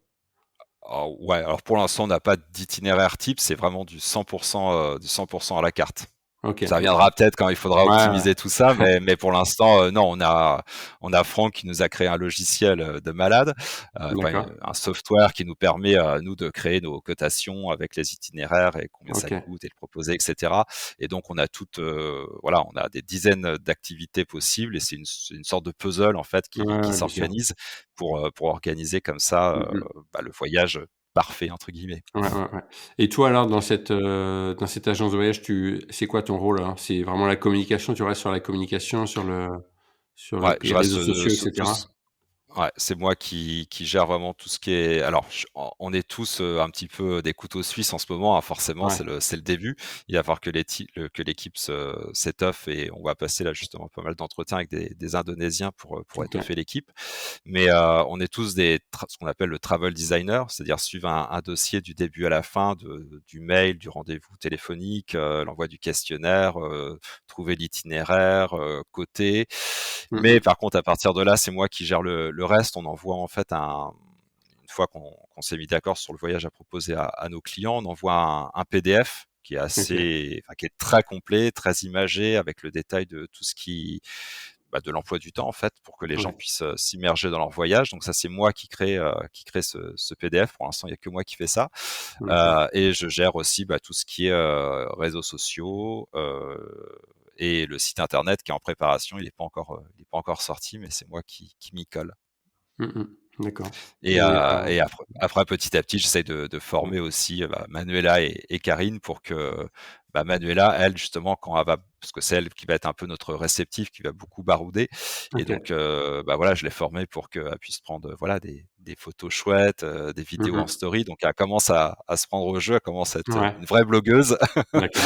à faire voilà, c'est des selfies comme Ouais, je ouais. fais, où tu parles à la caméra, tu partages tes expériences pour finalement avoir cette fibre One Day One Travel. Finalement, c'est une agence de voyage, parce qu'il faut l'appeler agence de voyage, mais c'est un peu plus un blog qui vend des voyages quelque part. Mmh On mh, a ce mmh mh, côté mmh. vraiment blog, voilà, ce côté rapport avec la communauté, avec nos clients. On veut que cette confiance qu'on a construite Ouais. pendant des années, bah, elle reste et qu'on garde cette philosophie.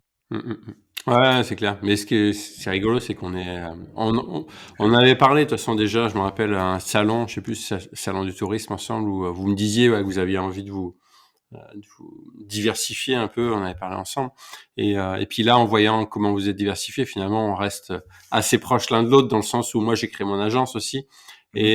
et c'est vrai que ça ressemble beaucoup à Bon Plan Riche New York, à mon blog aussi après, bah, c'est vrai qu'aujourd'hui, moi, j'ai des clients qui arrivent directement, par exemple, qui visitent sur les visites sur New York en français, qui connaissent pas le blog, donc après, on essaie de les faire connaître. Donc vous, bah, forcément, au bout d'ici quelques mois, c'est sûr que vous allez il y a des clients qui vont arriver sur Umpigo, ils connaîtront pas One Day One Travel. Mais c'est vrai qu'au départ, c'est vrai que partir avec une base comme One Day One Travel, ça permet de partir avec une base solide et qui permet de mieux Bah se là, développer, quoi. c'est clair que ça aide énormément. C'est un starter au départ qui est juste incroyable. Là, pour Ouais. l'instant, encore aujourd'hui, 100% de nos clients sont des abonnés de One Day One Travel, mais on espère bien qu'effectivement, la suite, on Bah, dépasse ouais, la communauté du blog et que ça touche ouais. Il y d'autres a pas de raison. personnes. Ouais. Mais en tout cas, ça nous aide énormément au départ pour construire et pour finalement asseoir l'entreprise et Mmh tous mh. les process qui vont avec. Ouais. Ouais, c'est clair. Et là, en termes de prévision, est-ce que vous avez déjà est-ce que vous êtes mis des prévisions, dire 2021 serait bien de te vendre tant ou de faire tant de chiffre d'affaires, 2022 Bah là, d'autres chiffres. on espère que l'Indonésie va rouvrir ses frontières. En fait, c'est ça pour l'instant Ouais. qui Parce que là, bloque c'est pas toujours mal. fermé vraiment l'Indonésie aux touristes. Bah alors, oui et non, encore une fois. Juste Bali a réouvert aux touristes, mais derrière D'accord. l'aéroport qui est ouvert n'accueille pas encore les liaisons aériennes parce que les compagnies n'ont pas encore assez de visibilité pour Donc tu atterrir viens comment à alors? Tu Bali. viens en bateau depuis d'autres Bah, îles ou? t'arrives à Jakarta en fait. Le seul point d'entrée de l'Indonésie, c'est Jakarta, et il te faut un visa touristique ou un OK. visa business. D'ailleurs, la majorité des touristes en fait prennent le visa business, qui est payant. Et tu as une quarantaine à faire à Jakarta avant de prendre un avion local pour arriver à D'accord. Bali. Et là, on était passé de 8 jours à 5 jours, puis à 2 jours, jusqu'à à peu près 15 jours. Ouais. Et là, donc 2 jours, c'était à peu près acceptable pour des gens qui viennent passer 15 jours, 3 semaines. Donc là, Ouais. à cette période-là, on a eu énormément de demandes pour, on va dire, la saison estivale 2022. On Ouais. va dire entre mai et octobre, hein, c'est là où se concentre l'afflux touristique. Ouais. Donc là, on a eu vraiment énormément de demandes, c'était impressionnant, donc on était super contents, etc. Donc on était très très optimistes. Et puis avec l'arrivée du nouveau variant, l'Indonésie a eu peur. Et là, ils viennent OK. de repasser à 10 jours de quarantaine. Ah, Donc d'accord. autrement dire Ouais. que 10 jours de quarantaine, voilà, Bah, ouais, ça ouais, coupe tout. forcément. Ouais. Donc après, on se doute qu'ils font ça surtout pour les fêtes de fin d'année, parce que quand même Ouais, ouais. Bali est une destination très prisée, même au niveau local, au niveau de l'Asie, pour passer les fêtes de fin d'année. Ouais. Donc je Ils pense que verrouillent un voilà, peu tout pour que ce i soit plus calme, ouais. voilà, et puis, bah, là, on croise les doigts pour qu'en début d'année, ça se réallège au moins à 5 jours, puis 2 jours, et puis après, Mmh, mmh, Inch'Allah, hein, mmh on mh. verra. Ouais, ouais. On verra, D'accord. mais bon, on espère enfin, il faudrait que ça réouvre complètement, on va dire, avant avril, quoi. Parce Ouais. que si en avril, on a encore la quarantaine et un visa payant, bah, ça nous bloque, toute la saison 2022, Ouais. Ouais, vous donc là, perdez, on perd 1 an encore. ouais, ouais, ouais, ouais, c'est ça. Et Donc c'est justement, ça. parlant de tout ça, enfin au niveau budget, enfin pas budget, mais trésorerie, même vous, enfin votre compte en banque, vous arrivez à gérer? Parce que c'est vrai que c'est pas facile, hein, le fait de parce que vous avez pas eu d'aide? En France, si, vous avez eu des aides Heu, quand même? n On a eu quelques aides au début, mais après nous on a arrêté nos sociétés là-bas, on a tout transféré OK. sur l'Indonésie. Et en fait, par rapport aux clients, nous, ce qu'on leur propose, en fait, c'est de décaler le voyage dans le temps aussi longtemps que la situation l'exige. C'est-à-dire que OK. pour ceux qui ont booké en avril 2022, s'ils peuvent pas venir juste parce qu'il y a une quarantaine ou encore un visa, ils pourront venir à saison équivalente OK. les années d'après. Et ça a quand même débloqué pas mal de bookings, enfin Donc ça veut bookings dire que, définitifs les avec gens ont versement payé et d'acompte. vous gardez les avoirs, en fait, c'est ça? Ouais, Ouais. en fait, on demande 30% d'acompte, donc OK. ces 30% D'accord. là d'acompte, bah, alimentent notre trésorerie. Ouais. On a aussi fait pas mal de com en fin d'année pour offrir des prix spéciaux, mais aussi pour aider en fait, tout l'écosystème Mimpigo, la Mimpigo Family comme on aime l'appeler, avec tous nos guides et prestataires hôteliers, etc. Parce que ici, nous, même si voilà, on a moins de revenus qu'à un certain temps, on s'en sort toujours, on peut être aidé, Ouais. etc.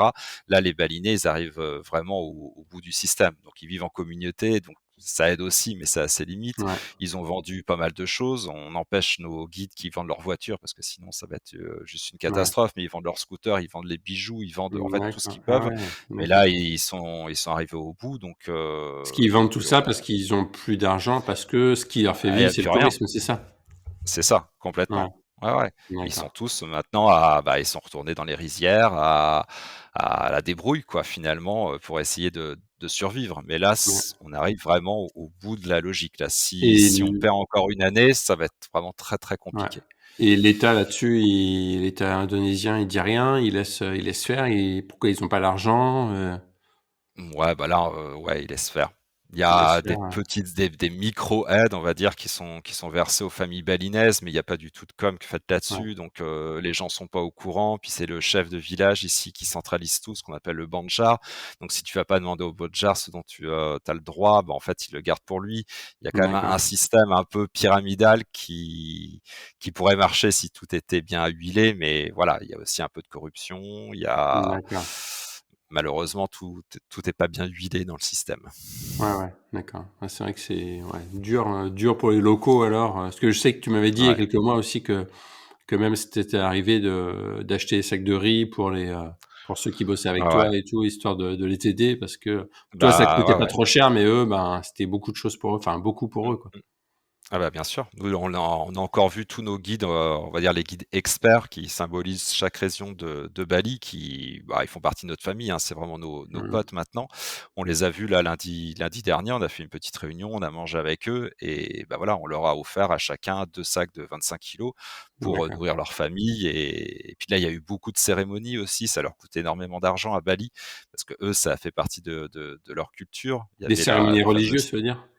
Ouais, donc Ouais, c'est d'accord. très, très régulier dans leur calendrier, OK. balinais. Là, on sort d'une période où il y a eu Galungan et Kuningam, donc pendant 10 jours, c'est un peu comme le nouvel an, si tu veux et donc il y a beaucoup de cérémonies. Si tu participes enfin, si eux ne participent pas à la cérémonie, ils sont obligés de donner de l'argent comme une sorte de pénalité, mais quand Ah tu ouais, participes à la cérémonie, il faut aussi apporter du riz, il faut partager tout ce que tu as et d'accord. cetera, donc ça a un coût aussi. Ouais, Ça a un ouais, coût d'accord. d'honorer, tous ces dieux. Mmh, mmh, mmh, mmh, mmh. D'accord, ouais, pas évident, pas évident, pas évident. Mmh. Et vous, justement, votre intégration à ce pays, à Bali, aujourd'hui, vous vous sentez quoi? Est-ce que vous vous sentez balinais ou, enfin, locaux ou Mmh. vous sentez vraiment expatrié encore, Non, je peux pas dire que je me sente, baliné déjà parce que c'est pas bien, mais je parle pas encore la langue, en tout cas D'accord, l'indonésien. On s'y était mis l'année dernière parce qu'on avait passé 3 mois au Gili, des petites îles au nord de Lombok où j'ai appris à plonger et cetera. On était un peu, comme des Robinson Crusoé là-bas, alors que c'est des îles qui sont quand même touristiques, mais il y avait pas un ouais, chat et là on s'était mis à l'indonésien. On avait commencé à bien apprendre, un petit peu pratiquer et depuis janvier là de cette année, bah, avec la création de la boîte, on parle français entre nous. Ici à Canggu, qui est dans le sud de Bali, c'est hyper international, donc même les Indos, quand tu le parles en indo, ils te répondent en anglais. Enfin, voilà. Et du d'accord, coup, on manque de pratique. Et là, le but là, ça va être dans les résolutions 2022, c'est de prendre des ouais, cours vraiment de manière assidue là toute l'équipe et de se mettre sérieusement à l'indonésien. Donc déjà, ça c'est la première barrière qu'il faudrait faire sauter. Et après, pour être immergé dans leur culture, il y a aussi le côté, alors, le côté religieux, mais c'est plus pour moi un côté spirituel d'accord, auquel voilà, il faut rentrer aussi pour bah, comprendre les codes hein, qui sont vraiment très très complexes ici à Bali. d'accord, Voilà, ça va au-delà de la simple purification. Il y a des cérémonies en fait pour un peu pour tout et n'importe quoi.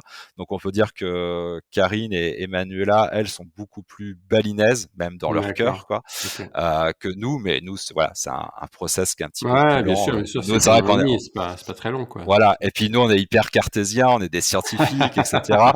Donc voilà, ça prend un petit peu de temps pour casser un petit peu toute cette structure mentale qu'on a. Il faut aussi dépasser ça pour comprendre vraiment toutes les facettes de Bali, quoi. Ouais, je comprends. Et Voilà, là justement, encore, ouais. Vas-y, oui, vas-y. pardon, vas-y. Non, vas-y, Oui, je vas-y. disais que là, on était à Munduk, comme je te disais tout à l'heure, pour tester des hôtels. On a fait un magnifique, mais aussi pour rencontrer des locaux qu'on avait rencontrés au hasard, pour qu'ils nous fassent voir leur village, pour essayer de voir quelle expérience un peu authentique on peut faire, manger chez eux, etc. Et du coup, on a rencontré une Erika, une balinaise qui est très très ancrée dans le spirituel. Et à un Mmh. moment donné, donc, elle nous amène, on prend une barque, on va sur le lac d'Attitude, un petit temple au milieu de l'île. Et là, elle nous fait une sorte de comme une bénédiction. Donc, on allume les encens, on fait la prière aux D'accord. dieux. Donc, après, ils sont très très ouverts. Hein, t'es pas obligé D'accord. de croire en tu peux croire en ce que tu veux. Enfin, tu peux prier le Dieu que tu veux ou juste méditer, Ouais, ce que ouais. je fais plutôt. Et là, à un moment donné, en fait, elle rentre en transe, quoi, juste devant nous. D'accord. Et voilà, il y a l'esprit du temple qui a pris possession d'elle. Et après, chacun croit ce qu'il veut, mais c'était quand même assez flippant, quoi. Elle a changé de voix, elle a engueulé tous les prêtres qui étaient là parce qu'apparemment, ils Ouais. géraient pas bien le temple, c'était un peu sale, etc. Donc voilà, t'es confronté dans ta vie de tous les jours à des choses qui sont hyper puissantes et qui te remettent un petit peu en question sur le côté spirituel, le côté scientifique, le côté cartésien, tout ça, Ouais, ouais, ça, ouais, ouais. c'est un petit peu en lutte en ce moment dans nos têtes. Ouais, bah, sûrement, j'imagine. Parce que moi, je suis comme vous et c'est vrai que, bah, baigner là-dedans tous les jours finalement, au bout d'un moment, bah, tu peux bifurquer et puis voilà. Puis forcément, Ouais, ouais, vous êtes beaucoup plus ouvert qu'il y a 1 an et demi ou il y a 5 ans par rapport exactement, à tous ces sujets, quoi. exactement. Ouais. Voilà. Et Donc on a un pied de on va dire qu'on a un pied des deux côtés pour l'instant. ouais, c'est ça. On en reparlera d'ici 3-4 ans, quoi, alors. C'est ça. On nous appellera ici, on les appelle les perchés d'Ubud, ceux qui vivent au cœur de l'île et qui sont Ouais. voilà toujours un petit peu trop tombés de ce côté-là. On verra si on est devenus des perchés ou pas. C'est ça. Et ouais, tu parlais de la langue là tout à l'heure. Sinon avec les locaux, c'est quoi? C'est l'anglais sinon localement? Tout le monde Ouais, parle anglais? c'est l'anglais. Alors, faut Ouais, savoir qu'il y a la langue nationale, donc le bahasa indonésien, la langue indonésienne, mais ouais. chaque île a ses propres langues aussi. Donc, il y a OK, aussi la langue d'accord, balinaise, une sorte de d'accord. dialecte en fait qui est parlé entre les balinais. Donc, il y a vraiment l'île, la langue de l'île, la langue de l'archipel, et puis l'anglais encore au-dessus qui est assez couramment utilisé dans les zones les plus connues. Après, c'est vrai que D'accord. quand tu vas dans les petits villages, ça peut être vite compliqué. D'accord. Et le français est pas spécialement parlé, enfin pas du tout même? Alors, Non, non, pas du tout, très, très pas peu. du Bah, tout. il y a quand Ouais. même des guides francophones Ouais. qui, alors, je trouve ça toujours incroyable, qui ont appris par eux-mêmes, des autodidactes.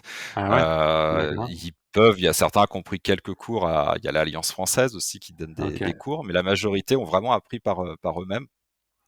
Et je trouve ça fou parce que, En quoi? En même le regardant français, des c'est pas. films, Ouais, en en se regardant des films documentant, sur YouTube, en se forçant d'accord. à aller rencontrer des Français pour discuter avec eux, et cetera. Et Ah petit à génial, petit, ça vient. Il y en a qui sont, qui parlent très, très bien. Là, celui qui est avec dans la société, la Tita, qui parle parfaitement bien le français, parfaitement bien l'anglais. Non, ouais, je ça vous fait rêver, assure. ouais. Ça fait rêver. OK et après, ouais, niveau intégration, donc finalement, vous êtes qu'avec, enfin, vous vivez plutôt avec des expatriés, enfin vivez, vous, vos potes et cetera, c'est plus des Français ou, vous êtes, tu me disais que tu avais des potes aussi indonésiens finalement qui bossent avec vous. C'est quoi en termes de pourcentage, enfin Ouais. pas spécialement pourcentage, mais en termes de proportion à peu près, Alors, c'est vrai que dans notre vie de tous les jours, on est dans.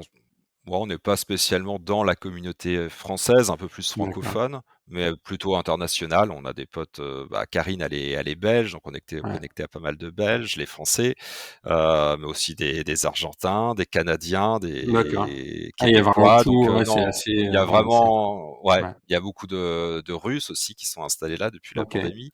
Donc c'est d'accord. très, très international. La zone de Tchengou, t'as le monde entier en fait. T'as beaucoup Ouais, d'influenceurs, t'as beaucoup de nomades digitaux, t'as des coachs, il y a de tout. C'est vraiment une effervescence. C'est très très, c'est une émulsion. C'est très créatif ouais, cette zone-là. Et c'est même pas Bali, tu vois. Tu pourrais être partout dans le monde. C'est un peu ouais. cosmopolite, etc. Donc c'est ouais, c'est hyper enrichissant, mais c'est bien aussi d'aller de prendre le scooter et partir à 30 minutes d'ici Ouais, pour ne pas oublier ce que c'est que le vrai Bali, quoi. ouais, c'est ça. Et les locaux, est-ce que c'est facile de lier contact avec les locaux? Et puis après, est-ce que c'est facile de les inviter à la maison à manger, etc., ou de se faire inviter? Alors, ouais, ouais, ça va, c'est assez facile. Bah, regarde celle qu'on a rencontrée, on l'avait rencontrée par hasard, par un ami indonésien qui bosse, ici à notre maison, qui nous aide pas mal. Il nous a fait rencontrer sa copine, on l'a vue dans son village, elle nous a invités à manger chez elle. Non, les Ah oui, relations d'accord. sont vraiment ouais, ils sont les Indonésiens, puis de manière les Asiatiques en général sont toujours très curieux. Donc la conversation, en fait, elle se lance directement, d'où tu viens, D'accord. où tu vas, comment tu t'appelles, qu'est-ce que tu fais comme boulot, enfin les phrases communes, mais Ils ont pas ils ont pas spécialement peur de tes ouais, ils ont pas de complexe d'infériorité par rapport aux occidentaux entre guillemets, non, pas spécialement, ils sont non, en tout vraiment cas, ouais. moi je le ressens pas comme ça. OK, Non, non, non, non. mais pas non, je dis pas que je l'ai vu, hein, parce que de toute façon je connais pas, Non, non, non, bien sûr. mais c'est juste, comme ça parce que des fois il y a certains pays comme ça ou certaines populations, tu vois, ils peuvent avoir des complexes, ils se disent que voilà, les expatriés, ceux qui ont l'argent, c'est ceux, hein, qui amènent tout, la culture et cetera mais tant mieux, Je hein, tant dirais mieux presque que si, c'est peut-être même le contraire en dénigrant un petit peu ce côté, justement là où on vit, Canggu qui sont voilà, en disant en gros, eux, ils font fausse route, c'est nous qui sommes plus connectés, voilà, aux esprits, d'accord. on sait ce qu'il faut pour aider la terre, pour, contrebalancer les énergies, machin. Non, ils sont plutôt très, très fiers de leurs racines, de leur culture et ils sont vraiment bien ancrés, ils ont pas ce côté, on a envie de leur ressembler. Ils ont envie plutôt de Ouais, vraiment défendre qui ils sont et leurs racines et ça, c'est vraiment très, très ancré, en eux et ils sont très, très fiers de le partager surtout et c'est ça qui ouais. fait que les quand tu ouvert et que tu es respectueux et cetera, les relations enfin, on connecte très, très vite, quoi Mmh, mmh mh. D'accord. et comme OK, je te disais cool. tout à l'heure, tu as pas besoin d'être croyant, d'être à fond dans le spirituel. Ouais, Tu dois ça juste c'est être bien ça, ils sont hyper ouverts tu dois là-dessus, juste être, ouais, voilà, tu dois juste être respectueux ouais. et point, quoi. Après tout passe, quoi. Mmh, mmh mh. Ouais, top, ouais, top, top. OK. Ouais, je voudrais revenir, te parler un peu de, bah, ton couple avec Franck. Vous êtes rencontrés au lycée, mais vous étiez ensemble au lycée déjà? Vous êtes mis ensemble au lycée? Non, non, au lycée, on Non? était, Après? meilleurs Lycée potes potes? et D'accord. puis après, ouais, Ouais, voilà, ça a été potes plus plus, puis ouais. jusqu'au couple, quelques années plus D'accord. tard. Et de suite, quand vous vous êtes dit: «Ouais, pourquoi pas lancer le blog ensemble», ça vous a pas spécialement gêné de vous dire, «Bah, on va non seulement on est en couple, mais en plus on va bosser ensemble, on va se voir, tout le temps». Vous avez Ouais, réussi bah, toujours à trouver l'équilibre ouais, entre tout ça? ouais, bah, en fait, depuis quasi le départ, on est collés, 24/24 ensemble, hein, donc D'accord. ça fait plus de 20 ans maintenant, ça tient. Bah, non, parce qu'après le lycée, on s'est suivis à la fac, donc on était tout le temps Ouais, ensemble. ouais, ouais, ouais. Après il y a eu nos cours, mais en fait, à l'époque, on a aussi ouvert enfin, après que moi j'ai pas soutenu ma thèse et que Franck n'a pas fait son CAPES, on a ouvert une boutique en fait en région parisienne qui s'appelait, Synchrone Musique et Sciences en rythme, où on OK, associait nos 2 passions. Donc c'était une sorte de librairie musicale et scientifique, mais on vendait aussi bien des partitions, des pianos, des guitares, que des télescopes, OK. des ouvrages scientifiques, des jeux D'accord. éducatifs et cetera et il y en avait toujours un dans la boutique et un qui donnait les cours. Donc Mais une moi les cours boutique, de physique que sciences, vous Franck avez vraiment? ah Pas ouais, pas en vraiment ligne? une Ouais, boutique physique. physique. Non, non, OK, vraiment d'accord, chouette. physique.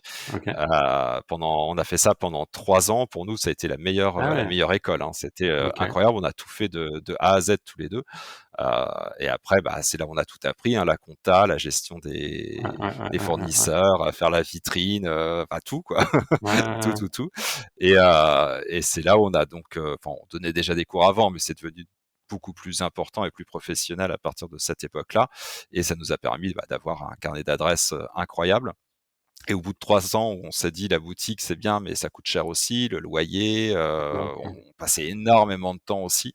La Ouais. compta, c'était un enfer. Donc on s'est dit: «Bon, on va garder ce qu'on adore, c'est-à-dire les cours» et ce qui nous a permis, bah, de beaucoup plus partir en voyage puisqu'on était Ouais, calés ouais. au rythme, Mmh, mmh, mmh, scolaire, mmh. quoi.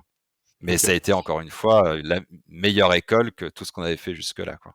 Ouais, ouais, d'accord ouais et après au niveau de Donc l'entente c'est et ouais, aujourd'hui vas-y, vas-y. Vas-y si tu veux. oui, c'était pour te dire que finalement tous ces projets, on les a toujours construits, tous les Ouais, 2. Donc on ensemble. était toujours ensemble, collés l'un à l'autre, à essayer de créer des activités qui soient plus des travails passion. Même pour moi, c'est pas des travails, Ouais. des activités passion, quoi. Non, chouette, Et il chouette. y a toujours une phrase qui résonne et qui est notre mantra un petit peu à tous les deux. C'est une phrase de Xavier Dolan, le réalisateur canadien, là, qui Ouais. dit tout est possible à celui qui rêve, ose, travaille et n'abandonne jamais. Et dans tout ce qu'on a fait, finalement, c'est vraiment la phrase parfaite. C'est comme je dis, c'est le mantra qui nous a Ouais, toujours carrément. poussé voilà, à trouver des nouveaux challenges, alors que ce soit cette boutique, donner des cours, créer un blog, maintenant créer Ouais. une agence de voyage. C'est voilà, on se donne des challenges, on rêve et puis on bosse à fond quand même, parce que c'est toujours énormément de travail, Ouais, bien mais sûr. toujours avec passion et surtout en se renouvelant quand même assez régulièrement pour toujours entretenir cette flamme. Parce qu'à un moment donné, tu as beau faire un travail de rêve, ou voilà, dans tous les cas, au bout de quelques années, il y a quand même des routines qui se mettent en place Ouais. et on a besoin, voilà, d'un nouveau challenge régulièrement Mmh. voilà, pour que la flamme brille toujours, quoi. Ouais, ouais, carrément. Non, non, je valide à 200%. Et puis, vous connaissez un petit peu, ouais, je vois tout ça et que en tout cas, c'est cool. Bravo, bravo et puis bravo aussi pour votre couple, hein, qui dure. Et moi, tu vois, bah, mon couple dure à peu près depuis aussi longtemps avec ma femme, mais on Ouais. bosse chacun de notre côté. On est chacun de notre côté et on aurait du mal à vivre, à bosser ensemble. Donc voilà, chapeau après. Mais bon, chaque caractère Ah, après est différent et chacun a besoin bah, c'est ça. fait son équilibre et voilà. Et si ça roule en tout cas pour vous, c'est cool, c'est cool, c'est cool. Ouais, ouais, tout roule, tout va bien. Ouais. On va parler un petit peu de Bali, même si on en a déjà pas mal parlé. Donc toi, tu disais, ouais, passer 18 jours à peu près sur Bali, c'est ce qui est bien. Qu'est-ce que tu conseilles comme vraiment chose, des incontournables sans être un peu hors des sentiers battus? Est-ce que tu as deux, trois petites pistes à nous donner sans nous donner peut-être tous tes secrets parce que tu as peut-être envie de les garder pour une pigo, mais qu'est-ce Évidemment. est-ce que tu as deux, trois trucs à nous donner, des petites astuces, des bons plans? Ouais, alors nous, on en fait, ça dépend encore une fois des profils, mais on essaye de montrer le côté le plus authentique de Bali. Donc il y a deux régions que j'aime, partager. C'est là où on était ce week-end, donc le petit village de Munduk et donc là, qui est un petit peu plus montagneux, lac d'altitude, très peu de tourisme, relativement un petit peu de Français qui aiment bien cette région. Peut-être aussi grâce ou à cause de nous avec One Day One Travel, parce que ça fait 10 ans qu'on en parle, on était les premiers à en parler. Ouais, Donc il y a des très belles randonnées dans les rizières en terrasse, il y a des collections de cascades, tu fais, je sais pas, quelques kilomètres, tu vois 3 cascades de 30-40 mètres de haut, tu as les caféiers, et cetera. Tu as vraiment voilà, tu es vraiment immergé dans le vert intense de Bali. Et une autre zone pour plonger dans le vert, c'est le village de Sidemen. Donc là, ce qui est plus à l'est de l'île. Déjà parce qu'on est à côté du volcan Agung. Donc là, d'accord. juste voir ce volcan qui domine tous les paysages, c'est juste magique et impressionnant. Il y a aussi énormément de cascades et de rizières. Et il y a un petit peu plus d'artisanat. Donc il y a beaucoup d'artisanat de tissage, d'alcool local qu'on appelle l'arak, Mmh. le travail de l'argent aussi, où tu peux construire tes propres bijoux en argent. Et voilà, j'aime bien ces deux régions-là. Et ensuite, il y a Ubud en plein milieu. Ubud qui est très très connu, qui est assez Ouais, touristique, notamment l'ultra centre, mais qui reste pour moi quand même une destination incontournable. Donc peut-être pas ouais, logé dans le centre même d'Ubud, mais dans les environs, ce que j'appelle le OK. Grand Ubud, hein, même si c'est pas le Grand Paris.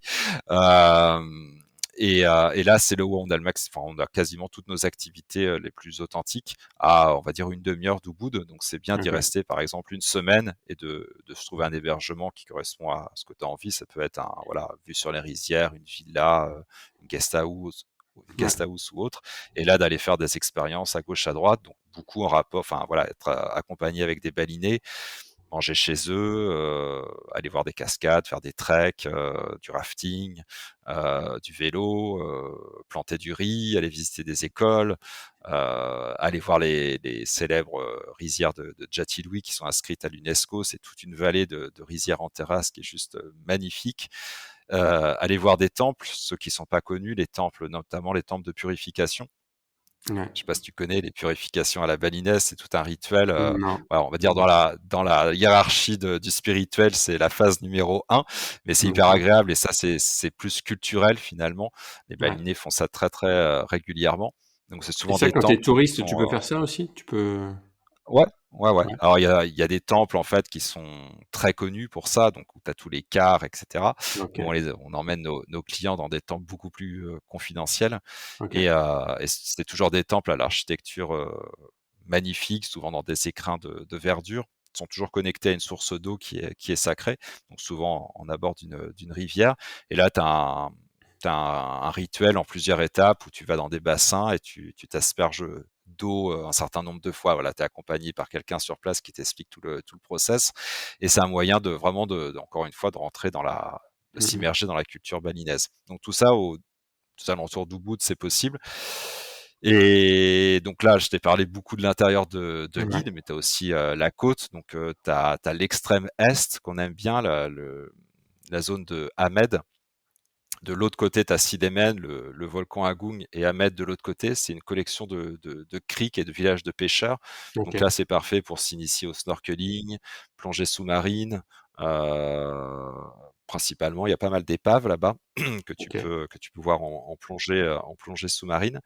Et pour les gens qui ont vraiment envie d'îles paradisiaques, comme tu l'imagines, sable blanc, eau Mmh mh, mmh. turquoise, etc., ce qui n'existe pas vraiment à Bali. Il y a quelques belles plages, mais il y a souvent beaucoup de vagues, le sable est plutôt foncé, Ouais. voire noir. Donc, t'as pas ce côté île paradisiaque.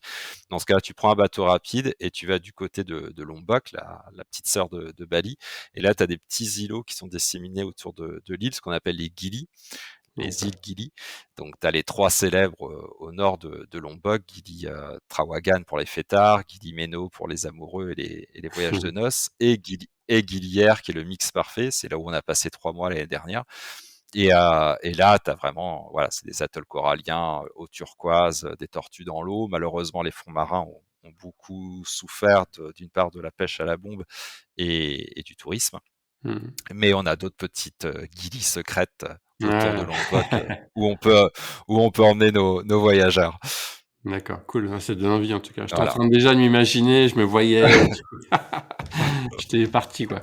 Ah cool, cool, Et cool. puis pour les Ouais. sportifs aussi, il y a l'ascension des volcans. Donc Ouais, tu d'accord. as le côté le plus proche de Bali, mais cette fois-ci à l'ouest, à l'île de Java, où là tu as les volcans, le Bromo, le Kawaïdjen, tu as le Batour sur Bali qui est assez simple, qu'on peut faire aussi avec les enfants. Et OK. pour les très sportifs, sur Lombok, tu as le Rinjani, mais là, faut 3 jours et c'est très D'accord. compliqué. Voilà, faut Ouais. être, faut être un peu préparé. OK. D'accord, top, top, top. OK et ouais, 2 questions tiens par rapport aux balinais. Est-ce que pourquoi, tu disais enfin, tu dis que vous proposez en fait d'avoir des guides locaux, donc soit francophones, soit anglophones. Mmh. Ça c'est beaucoup plus facile d'avoir un guide ou tout seul, c'est pas enfin, tout seul, c'est quand même possible de se balader ou c'est vraiment plus facile grâce à un guide ou avec un guide plutôt? Bah, disons que nous, en fait, toutes les activités qu'on crée, tu dois être accompagné par un guide. Après, D'accord. rien n'empêche, quand tu viens à Bali, de découvrir l'île par toi-même. Par toi-même, Tu vois, tu d'accord. consultes, tu consultes même c'est ce que je dis aux gens, hein, si vous voulez pas passer par une agence, vous allez sur One Day One Ouais, Travel, tu as ouais, déjà ouais, t'as déjà de quoi faire. C'est une mine d'infos pour ouais, plein de trucs. Tu trouves tes hôtels, tes activités, etc. Mais en passant avec Minpigo, tu auras accès à des expériences ouais, ouais, exclusives d'accord. que tu trouveras pas ailleurs. Mmh mh. D'accord, OK et Comme il y a aussi ce que je te disais tout à l'heure, il y a l'île de Sulawesi, on communique aussi pas mal dessus, où là vraiment c'est, comme je te disais, il y a aucun touriste. Là, tu peux pas t'en sortir tout seul. Personne ne parle anglais. Il y a mmh qu'un mh. guide. Il est exclusif à Minpigo Ouais, maintenant. C'est un vrai Tarzan des temps modernes, guide aventurier qui prendra soin de nos voyageurs, qui les emmène sur des îlots déserts campés, qui va s'occuper de leur sécurité, de dresser le campement, de faire à d'accord. manger sur des îlots déserts en plein milieu de la jungle pour trekker.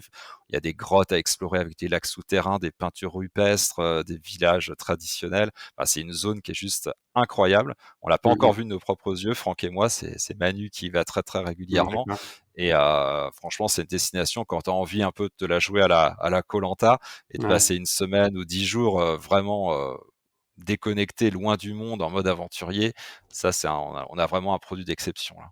Ok, top. Et ouais, tout à l'heure, tu parlais aussi des balinais qui étaient hyper ouverts, hyper gentils. En tant que touriste, est-ce que tu crois que si moi, par exemple, j'y vais, et si je discute avec des balinais, on peut très facilement lier contact et limite se faire inviter déjà chez eux, ou c'est quand même compliqué, non? Tu sens comment, toi? Non? Non, c'est très, très facile. Ouais. Il faut, non, c'est très facile, c'est très simple, en fait, il suffit de se poser quelque part, direct, c'est eux qui vont venir à toi, qui vont te Ah dire: ouais, «Tu es d'accord. perdu, tu as besoin d'un renseignement» et puis là, D'accord. si tu leur offres une bintang, hein, la bière locale, tu es leur meilleur pote et puis ça arrive très, très souvent aussi d'être invité chez les gens. Ouais, Il y ouais. a beaucoup de fois où tu te balades en scout. Je me souviens la dernière fois qu'on était à Ubud, il y avait c'était juste moi et Franck, et il y avait un temple où ils s'entraînaient en fait pour une cérémonie, j'imagine le lendemain, tout le monde était en tenue traditionnelle, tu as les femmes qui dansaient, etc. On s'est arrêté, on prend 2-3 photos, on discute direct, on est accueilli à l'intérieur du temple, tu te poses, tu nous regardes, voilà, t'es le bienvenu et on partage tout, quoi. D'accord, top. Là, Manuela, elle a rencontré quelqu'un qui va se marier la semaine prochaine. Direct, il invite toute l'équipe au mariage baliné la semaine prochaine. Donc, non, D'accord. ça se fait très facilement. Il faut Ok. juste se poser et prendre Ouais, du et puis temps. être ouvert C'est après tout. aussi à discuter, et puis échanger, Voilà, c'est ça. et puis ouais, ok, Mmh. top, Et top, encore top. une fois, ils sont hyper, comme je te dis, hyper fiers de leur culture. Ils sont hyper friands du partage Ouais. et honorés, voilà, Ouais, de s'ils voient que t'es montrer curieux, que leur tu côté. t'intéresses à ce qu'ils font, forcément, Voilà. ça leur donne envie, quoi. Ouais, c'est clair. Ouais, ouais, ouais. Ah oui, Mm, non, c'est un des peuples, enfin, de tout ce qu'on a voyagé, pour moi, les Indonésiens sont l'un des peuples les plus ouverts à ce niveau-là. ouais, d'accord. Ok. Et est-ce que tu as d'autres bons plans, mais là plus pourquoi pas resto, je sais pas, est-ce que tu as un bon plan, enfin coucher de soleil plutôt, je sais pas, quelque chose à soit vers chez vous, parce qu'après je sais pas, j'ai pas regardé sur la carte où vous étiez exactement à Bali, mais après je sais pas si là où vous habitez c'est un lieu touristique plutôt ou pas spécialement. Euh, ouais, alors en fait, Ouais, tu as le sud de Bali, juste après l'aéroport, tu as une grande baie comme ça. ouais, Ça commence par Kuta, Legian, Seminyak. Donc ça, c'est là où il y a vraiment, c'est hyper touristique. ok, Kuta, Legian, c'est beaucoup les Australiens, même qui viennent en week-end, etc. Donc les ok, rues sont saturées, trafic jam, embouteillage tout le temps, des boutiques de partout, des clubs, des bars, des discothèques. Là, c'est ok, vraiment saturé, quoi. Donc ça, faut oublier. ouais, Nous, on a connu déjà, c'était déjà too much. Après, tu as Sémignac, qui est la même chose, avec un petit peu plus huppé, on va dire, avec les belles villas, etc. Et après, tu as la zone là où on est de Canggu. Il y a 5 ans, ok, c'était quasiment que des rizières. d'accord, Et maintenant, c'est un repère, alors on pourrait dire, de bobos, nomades ouais, digitaux, voilà, où tu as encore quelques rizières, mais c'est en train de se développer très, très, très vite. Donc, tu as un resto tous les 2 jours qui doit pousser. d'accord, Et donc, nous, là, on est à 500 mètres de la plage, donc tu as une longue, longue plage. Donc, évidemment, le sunset, là, il est royal. d'accord, Donc, toute cette baie-là, elle est magnifique pour le sunset. Tu as énormément, soit des beach clubs très huppés avec voilà, la piscine et le cocktail qui va bien, ou alors tu fais 100 mètres de plus, tu trouves le petit warung, ce qu'on appelle le resto local, tenu par des Balinais ou des Indonésiens, avec juste la petite coconut et un pouf d'accord, sur le sable.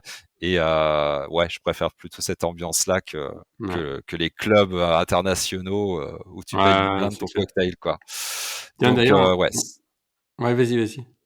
Ah ouais, donc ouais, pour conclure, c'est là où tu as les couchers de soleil assez flamboyants. Ouais, Donc en plus, tu as des marées, la mer se retire souvent. Donc au moment du coucher du soleil, si tu es vraiment en marée descendante, tu as tous ces reflets.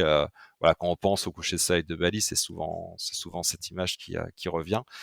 Mais après, il y a d'autres spots incroyables. Là, je pensais pas, mais quand on était à Munduk, perché dans nos petites montagnes, tu avais même la vue sur la mer, mais sur ouais, la ok, sur la côte nord de Bali.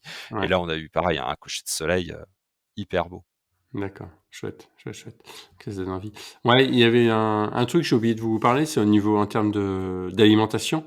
Quelle alimentation vous avez? Est-ce que vous avez une alimentation locale, ou est-ce que vous allez quand même faire des courses histoire de manger encore un peu occidental, enfin français? Comment ça se passe? Alors, là, on n'a plus trop de cuisine en ce moment, donc on sort en fait midi et soir. On a un petit resto qui est juste à côté D'accord. pour 50 000 roupies, c'est-à-dire 3 euros. Tu manges trop bien. Ah ouais, Et, d'accord. et souvent, les restos comme ça, ils mixent le côté international et indonésien. Ouais, donc on mixe à 50-50. D'accord. L'Indonésie, je préfère la Thaïlande en fait au niveau de la gastronomie. Ouais. Les plats indonésiens, ça se répète un petit peu. Déjà, c'est le riz, hein. La base, c'est le riz, le riz, Mmh. le riz. Ouais. Et après, c'est soit ouais, du riz avec des végétaux, du riz avec du poulet, des Ouais, brochettes de poulet sauce cacahuète. Et puis après, tu as tout ce qui est bakso, donc les soupes avec des noodles, et puis des boulettes de viande et des végétaux. Donc ça, d'accord. c'est principalement leur plat. Et ici, on a la chance, encore une fois, à Canggu et dans la zone sud touristique, d'avoir la boulangerie française, d'avoir la D'accord. pizzeria italienne. Donc Ouais, de temps en temps, tu te fais des plaisirs un peu, comme à la maison, on va voilà, dire, ouais. voilà, c'est ça. Et encore Ouais. une fois, ici, le coût de la vie fait que tu peux vraiment te faire plaisir. Ouais. Voilà, au niveau de la bouffe, ça coûte vraiment pas cher. Voilà, Mmh. après, si D'accord. tu consommes du vin, de l'alcool, c'est là Ouais. où tu fais exploser la note. Mais sinon, les plats, c'est hyper accessible. Et après, est-ce qu'il y a quand même des commerces aussi ou des supermarchés où vous pouvez acheter, un bon fromage, un bon petit Bordeaux et cetera? Ouais, ouais, ouais, il y a encore une fois, hein, toujours pareil que dans la zone du sud, Ouais, tu as c'est ça, ouais. des cavistes et tu as OK. des délicatessen. Donc, il y en a un qui est tenu par des Français, des Alsaciens, où là, tu as vraiment D'accord. de la bonne bouffe, du fromage, tu as même du brie qui est fait localement ici. Ah ouais, Voilà, chouette. tu as envie D'accord. de rillettes, Ouais, ouais, la bonne baguette, un camembert de temps en temps. Et donc, ouais, tu peux y arriver. Et tu as OK. des supermarchés. Alors nous, on n'y va pas trop parce que voilà, c'est un peu le supermarché pour touristes où tu trouves de tout. J'y vais quand même pour acheter du beurre, j'avoue. Ouais, d'accord. Le beurre, elle est vire. Il y a que là où D'accord. tu les trouves. Sinon, OK. quand on avait encore une cuisine, parce que notre maison est en travaux, la cuisine elle est détruite, on en reconstruit une autre. Franck, il cuisinait pas mal et on avait ce qu'on appelle ici le toko. Donc le toko, c'est un petit magasin, la petite épicerie si tu veux, où tu trouves de tout. Donc on en a un qu'on connaît très bien. Ils sont super sympas. Ils ont toujours des fruits et des légumes frais. Et donc, on cuisinait nous-mêmes. On faisait des bowls, voilà, de légumes D'accord. régulièrement Ouais, ouais. midi et soir, quoi. Mais j'avoue que, ouais, un restaurant qui propose enfin, qui coûte 3 euros, c'est tentant d'y aller, très régulièrement, quoi. C'est voilà. Là, ouais, ouais, ouais, c'est clair. Surtout ils ont une carte incroyable, quoi. Donc, comme je te disais, tu peux manger un dos, mais tu peux manger, voilà, un curry, une pizza, Ouais. un mi goreng, ce que tu veux, quoi. Ouais, c'est clair. Et un café expresso, très important, parce que ça, on les trouve pas beaucoup en Ouais, dehors de cette zone-là. Nous qui sommes très friands de café, le premier truc qu'on a acheté ici, c'est la machine à c'est espresso. vrai. OK, top, top et justement, tiens, au tout début, on commençait à parler un peu de ta maison. Donc vous avez acheté une maison enfin non, vous avez pas acheté, vous louez? Parce que c'est pas possible d'acheter, c'est ça, sur Bali? Ouais, c'est pas Raconte-nous possible. alors. En fait, la terre appartiendra toujours aux balinés. OK, Au Balinais. Donc tu peux faire ce qu'on appelle un lease, donc de 5, 10, 15, 20, 25, 30 ans OK, sur le terrain. Tu peux même leaser un terrain sur 30 ans, faire construire ta maison, etc. Sauf qu'au bout du bail qui est ouais, contractualisé, tout reviendra au Balinais qui est propriétaire du terrain. d'accord. OK. Mais Donc après, si par exemple, toi, ta maison parce que là, vous avez pris 10 ans, c'est ça? Vous avez pris 10 ans de location? Et ouais, si par exemple, vous la faites rénover et dans 5 ans, vous avez envie de partir, tu peux la revendre à quelqu'un quand même? Ou ouais, tu il y a peux quand même des choses qui te rapportent? subleaser. Ouais, ah oui, oui, bien Ouais. sûr. Nous, le but, c'est aussi de la louer aux touristes. Là, en fait, vu la localisation, c'est dans le coin le plus recherché de Bali. OK, Là, aux alentours, quand ça marche bien, c'est du 90% d'occupation, hein. C'est vraiment la zone, quand OK, tu viens à Canggu, c'est à 500 mètres, c'est l'épicentre vraiment, ouais, 500 mètres de la mer. Tu as toutes les boîtes, les bars tendances, etc. Tout est autour. d'accord. Mais on est dans un gang hyper au calme, donc on va la rénover comme il faut pour proposer vraiment un bien sympa. Je pense qu'on va en profiter peut-être un an ou deux, Ouais. mais l'idée ensuite c'est vraiment de la louer aux touristes. Donc de la louer aux touristes et vous, après, vous preniez un autre truc à côté, pour, Ouais, c'est ça. Ou alors ouais. on en rénove une deuxième Ouais, et ainsi ouais, de c'est suite. ça, ouais. Ouais, On ouais, c'est verra. ça. Et là, Mais sinon, ouais, donc Ouais, donc le lease, là, Ouais. on l'a pris pour 10 ans. Donc Ouais. ça, il faut aller chez un notaire, rendez-vous avec le OK. propriétaire, le notaire. On se met d'accord sur tout ce qu'on peut faire parce que, on va quand même pas mal changer l'aspect de sa maison, donc faut être d'accord avec lui sur tous les travaux que tu peux faire et tu peux demander au bout des 10 ans d'être prioritaire s'il veut continuer à louer sa maison. Donc dans D'accord. 10 ans, on a la priorité. Soit il la reprend pour lui, soit il Mais dit: «OK, je la loue encore» et dans ce cas-là, OK. nous, on sera prioritaire. Mais parce que là, tu la loues à qui, en fait? Tu la loues à l'État ou tu la loues à un propriétaire local, en fait, un balinais, quoi, c'est ça? Ouais, ouais, je la loue à un propriétaire qui vit juste à côté. En Ah fait, il a OK. tout le gang. Il a tout ce D'accord. qu'on appelle le gang, c'est la petite ruelle qui va jusqu'à la OK. rivière et en fait, tout le gang lui appartient. Donc lui, il a sa grande maison et puis D'accord. ensuite, il a un petit homestay, un petit truc pour des surfeurs. Ensuite, il y a notre maison et puis il y en a encore 2 autres D'accord. et en fait, Ce que ce que toute j'avais la pas terre com lui appartient. ouais, ce que j'avais pas compris, c'est qu'en fait, ouais, les étrangers ne peuvent pas acheter, c'est ça? Ne peuvent pas acheter, ils peuvent que louer et puis les balinais, par contre, eux, ils peuvent acheter, c'est ça? C'est ça et Ouais. toi, le seul moyen d'acheter, c'est-à-dire, en fait, d'avoir on appelle ça acheter, mais c'est toujours des listes de 99 ans. C'est via une société et là, il y a un minimum, je sais plus, je crois que c'est 60 arts. Il y a un minimum de superficie OK. pour l'acheter via une société, en fait. D'accord. OK. Et ouais et après, c'est pas possible de devenir balinais? Comment, justement, les filles là qui bossent pour toi, enfin avec toi, elles peuvent pas devenir balinaises elles, pas moyen d'être, Bah, le seul moyen, ça serait de se marier, se marier j'imagine, avec un avec, quelqu'un? Ouais, un d'accord. Indonésien pour elle, une Ouais, Indonésienne pour nous. ouais. Mais, sinon, ouais, non, tu acquiers pas la La nationalité nationalité comme comme ça. ça, OK. Nous, nous, on a une société ici, donc maintenant on a ce qu'on appelle un KITAS. Donc le KITAS, c'est le permis de travail qui se OK. traduit derrière par un visa de résidence ici, qu'il faut renouveler, nous, comme on est investisseur dans la société, qu'il faut renouveler tous les 2 ans. Sinon, OK. quand tu as un job ici, tu as ce qu'on appelle un KITAS worker, donc visa de OK. travail, qu'il faut renouveler tous les ans. Mmh mh. Et sinon, les visas classiques, bah là, le visa qui est en place actuellement, qui est le visa business, bon, il change de nom, mais c'est toujours à peu près la même logique. C'est des visas de 2 mois, puis tu peux étendre comme ça sur plusieurs mois pour avoir une période totale de 6 mois. OK. Donc ça, c'est toujours dans le cadre d'une activité. Et si tu viens en tant que touriste, ce qu'on espère qui va être mis en place, c'est le visa gratuit pour les Français et pour, Ouais. plein d'autres pays européens. C'est tu arrives, on te tamponne Ouais. le passeport et tu as le droit de rester pendant, enfin, moins de 30 jours, Ah, moins gratuitement. de 30 jours, d'accord, OK. Ah, c'est quand même assez court, Ouais. ouais. D'accord. Ouais, tu as un visa aussi, touristique de 2 mois, mais je crois que on l'avait fait nous, mais, il faut le demander à l'ambassade avant de partir. Ça doit coûter 50 € OK. et c'est le même genre, mais faut prévoir à l'avance, quoi. Mmh mh mh. OK, Ou d'accord. alors, à l'arrivée à l'aéroport, tu dis: «Je veux le payant», donc là, tu payes les 50 $ et au bout d'un mois, il faut que tu trouves un agent qui te permette de faire l'extension. OK, Mais sinon, quand d'accord. tu fais aucune démarche, c'est moins de Ouais, ouais. 30 jours. OK, d'accord et ouais et pour revenir à votre maison là, combien elle fait de mètres carrés à peu près en taille, si c'est pas indiscret? Le Non, non, le terrain, il fait, un peu plus de 300 carrés. Donc nous, ce qui nous a D'accord. plu, c'est tu as un jardin, on n'a pas de piscine, pas encore pour l'instant et ce qui nous a plu, c'est vraiment ce jardin et on a 20, je crois qu'il y a 26 palmiers dans le D'accord. jardin, donc c'est vraiment ce qui m'a plu et elle a une allure de vraie maison balinaise. Alors je dis ça parce OK. que souvent, ici, les maisons qu'on loue, les petites villas ou là où les expats vivent, c'est toujours, la même chose. C'est, en fait, des villas, blanches, assez petites, la piscine au milieu, 2 chambres, qui font face à la Mmh piscine mh. et ici, il y a, ouais, j'ai l'impression comme si c'était une vraie structure, tu vois? Une vraie structure, le vrai toit, la vraie Ouais. maison avec un étage, donc elle a de la gueule. Un beau jardin, sauf, voilà, l'intérieur était un peu vieillot, le sol, l'agencement des pièces et cetera, donc on s'est dit: «On va moderniser tout ça». Donc la cuisine était d'un côté, on va la mettre de l'autre parce qu'on va faire sûrement un couloir de nage à terme, donc on va la Ah mettre, chouette, on va d'accord. la changer de côté. On fait une petite extension pour avoir une pièce où on va pouvoir ranger tout ce qu'il y a besoin pour l'extérieur. Mmh. Là où il y avait la cuisine, ça va devenir une chambre. Du coup, on fait une salle de bain derrière.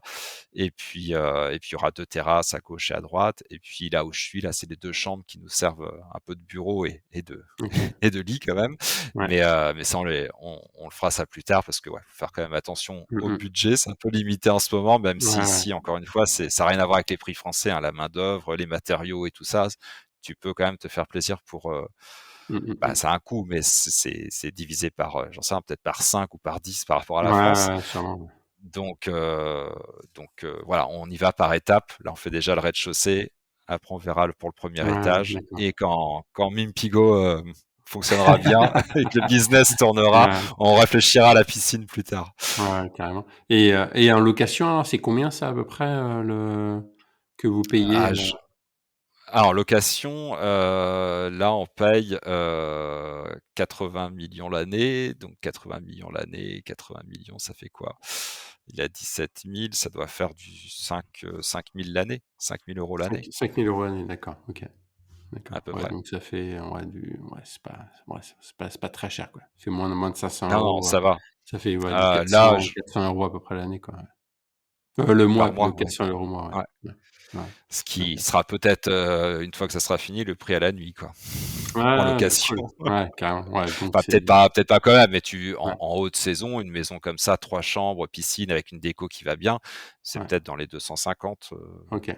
200-250. Ouais, ouais. Ouais, Donc donc oui, c'est l'investissement, il est intéressant, ouais. ouais, Bah, ouais. à Bali, il y en a beaucoup qui font que ça, hein. Mmh. Ouais, bah, Donc c'est sûr. quand tout va bien, ça rentre, mais C'est ça. t'as toujours le Ouais. risque, voilà, bah, une pandémie, un volcan, Ouais. un tremblement de terre, un tsunami, voilà, le risque est loin d'être égal à 0 dans le Ouais. coin, quoi. Vous avez déjà vécu d'ailleurs Là, un tremblement de terre sur place? une Ou un fois, volcan? Ouais. le volcan, non, on n'a jamais connu. Il y a le Agung, il y a 2 ans qui a tremblé un petit peu, mais finalement, il y a pas eu de vraie éruption. OK. Là, par contre, il y en a eu une, mais c'est à Java, à 400-500 kilomètres d'ici. Ça fait un peu la une de tous les journaux, là. Ça s'appelle le Semeru, qui est l'un des volcans les plus hauts. Je crois qu'il est à 3700 mètres et OK. qui a craché vraiment un panache de cendres, qui a recouvert Ah toute oui, une oui, zone. c'est vrai, ouais. Il y a eu une trentaine de Je me morts. souviens, ouais. Donc là, c'est quand même assez impressionnant. Et là, cet après-midi, il y a eu un gros tremblement de terre au Ah ouais? nord de Flores, un 7,5. Ah Il y ouais. a eu une alerte au tsunami, pas à Bali, hein, mais sur d'autres îles qui a été levée. Donc ouais, ça bouge pas mal. Et nous, le seul vraiment qu'on ait ressenti, il y en a des petits que tu ressens même pas, hein, mais le Ouais. seul qu'on a ressenti, c'était au tout début, qu'on était encore chez Manu, donc ça devait être peut-être en avril de l'année dernière. Et ouais, ça fait un peu bizarre. Ouais. Mais c'était pas un des plus violents qu'ils aient connus, hein. Je touche du bois là. Là, ça fait voilà, Bali, ça fait longtemps qu'ils n'en ont pas connu un violent. Donc OK. ça secoue un petit peu, tu as l'impression, moi j'ai mes grands-parents qui étaient gardes-barrières, qui avaient une maison et tu avais le train qui passait à côté.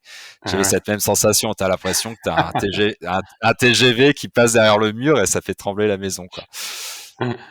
OK. OK, OK. C'est ça.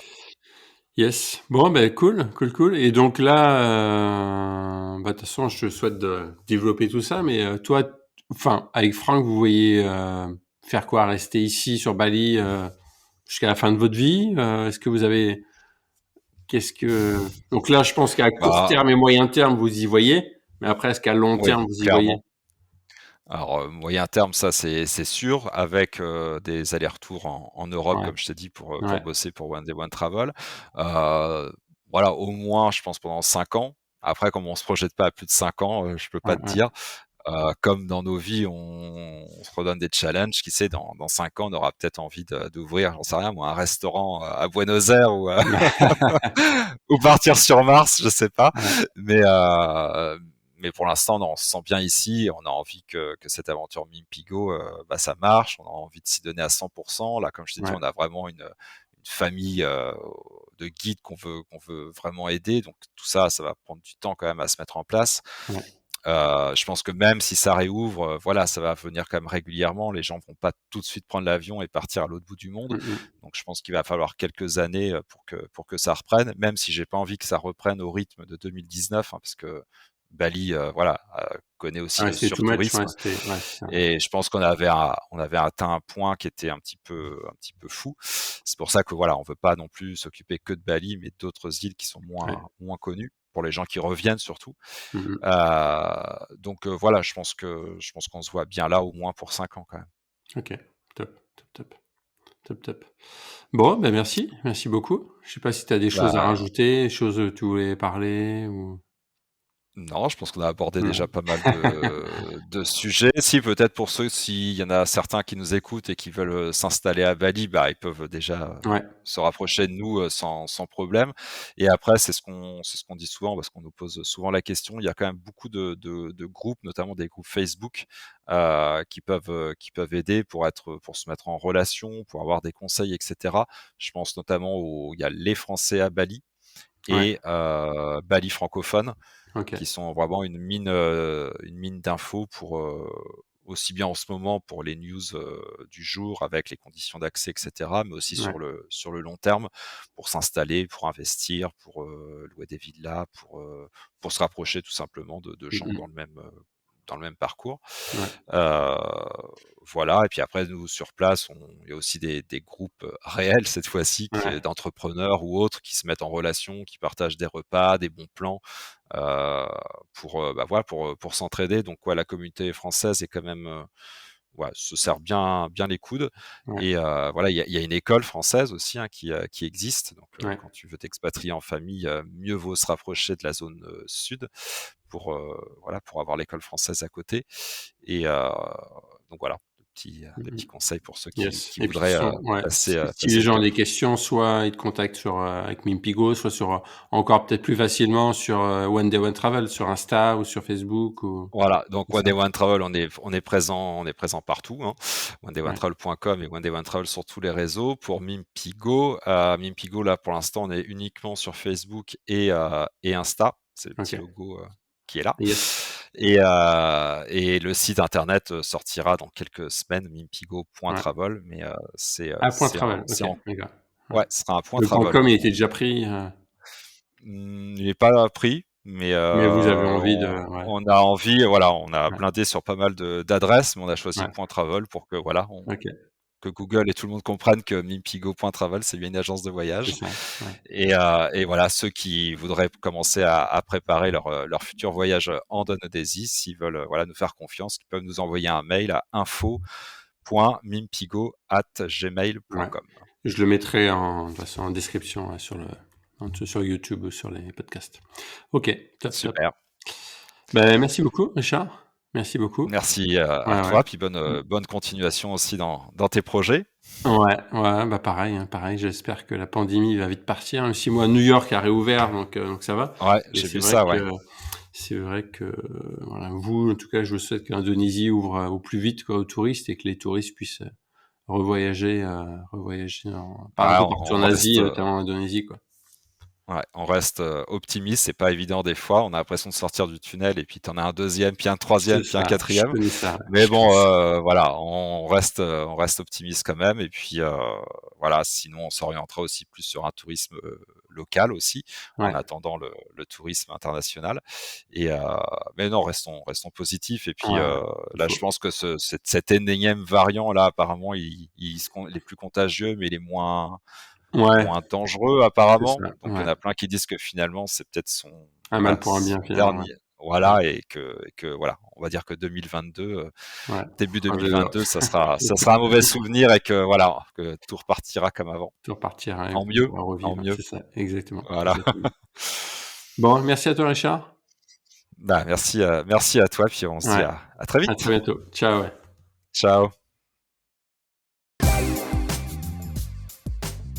Merci d'avoir écouté cet épisode de mon podcast. J'espère qu'il vous a plu et surtout inspiré. Vous pouvez maintenant me laisser un commentaire, une petite note et vous abonner. On se retrouve tous les samedis sur YouTube et toutes les plateformes de podcast. N'hésitez pas à nous suivre sur tous nos comptes Instagram et Facebook.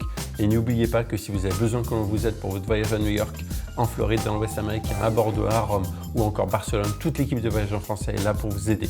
Allez, à bientôt. C'était Alex Les Bons Plans pour le podcast La vie des expatriés français. Ciao.